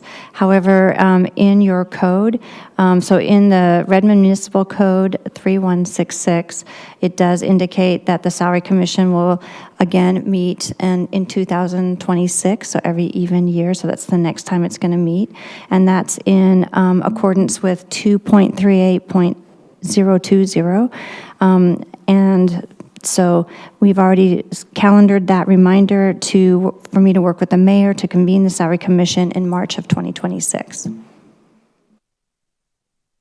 Council Vice President Forsyth.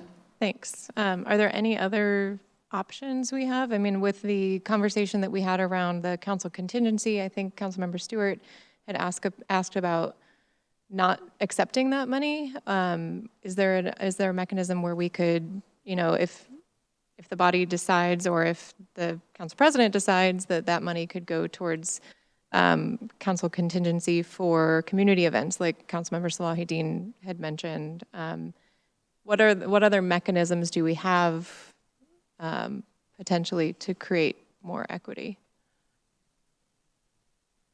Or you can come back to us with that.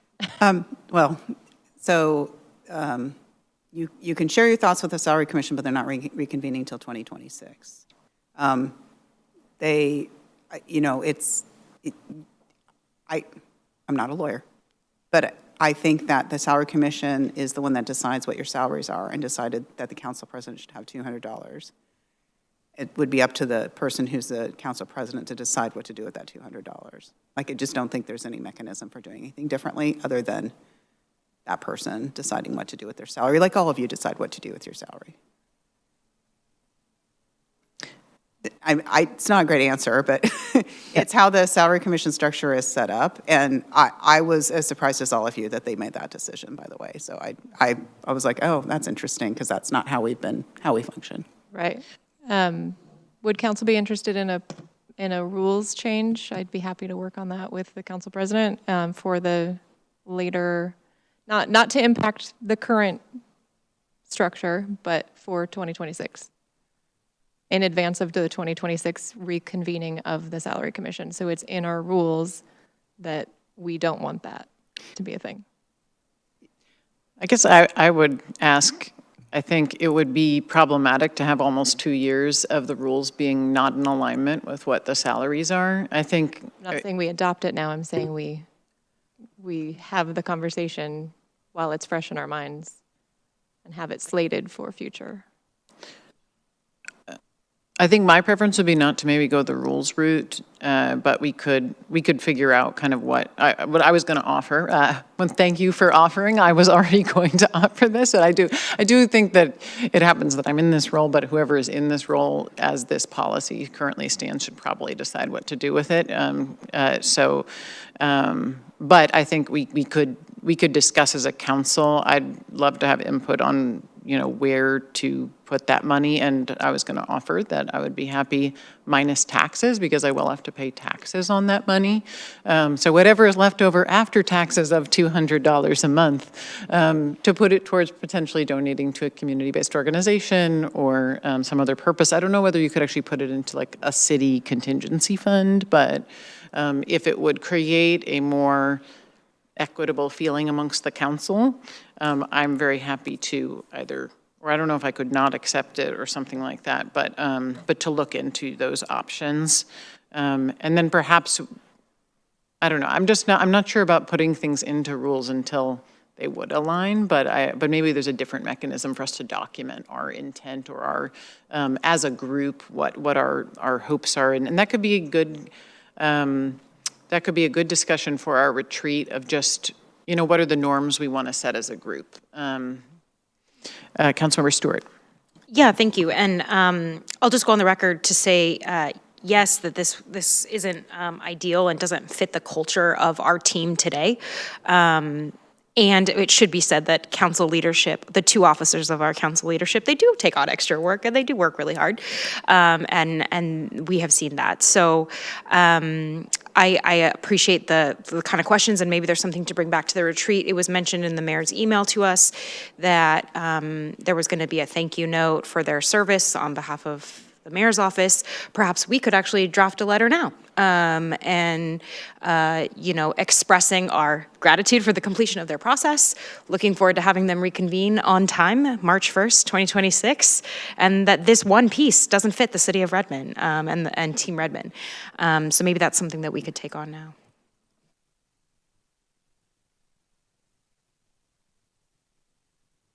I'd be happy to bring that item back if council members are interested. We could work on council leadership drafting that letter and then circulating. We could talk about it at an upcoming council meeting if there's thumbs for working on something like that.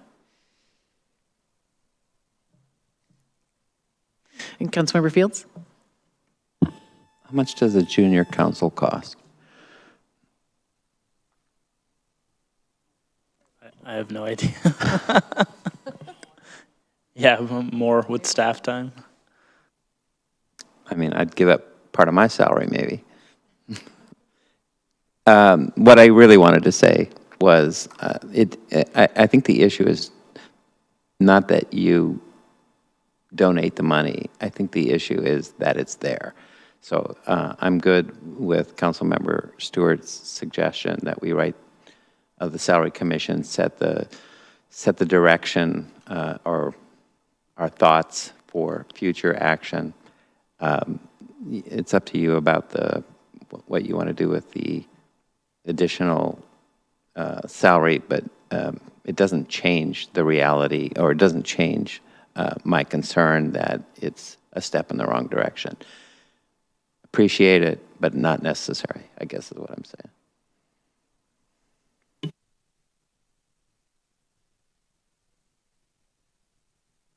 Okay, I'm seeing some nodding heads here. It seems like we're moving on from this item. No other questions? Okay.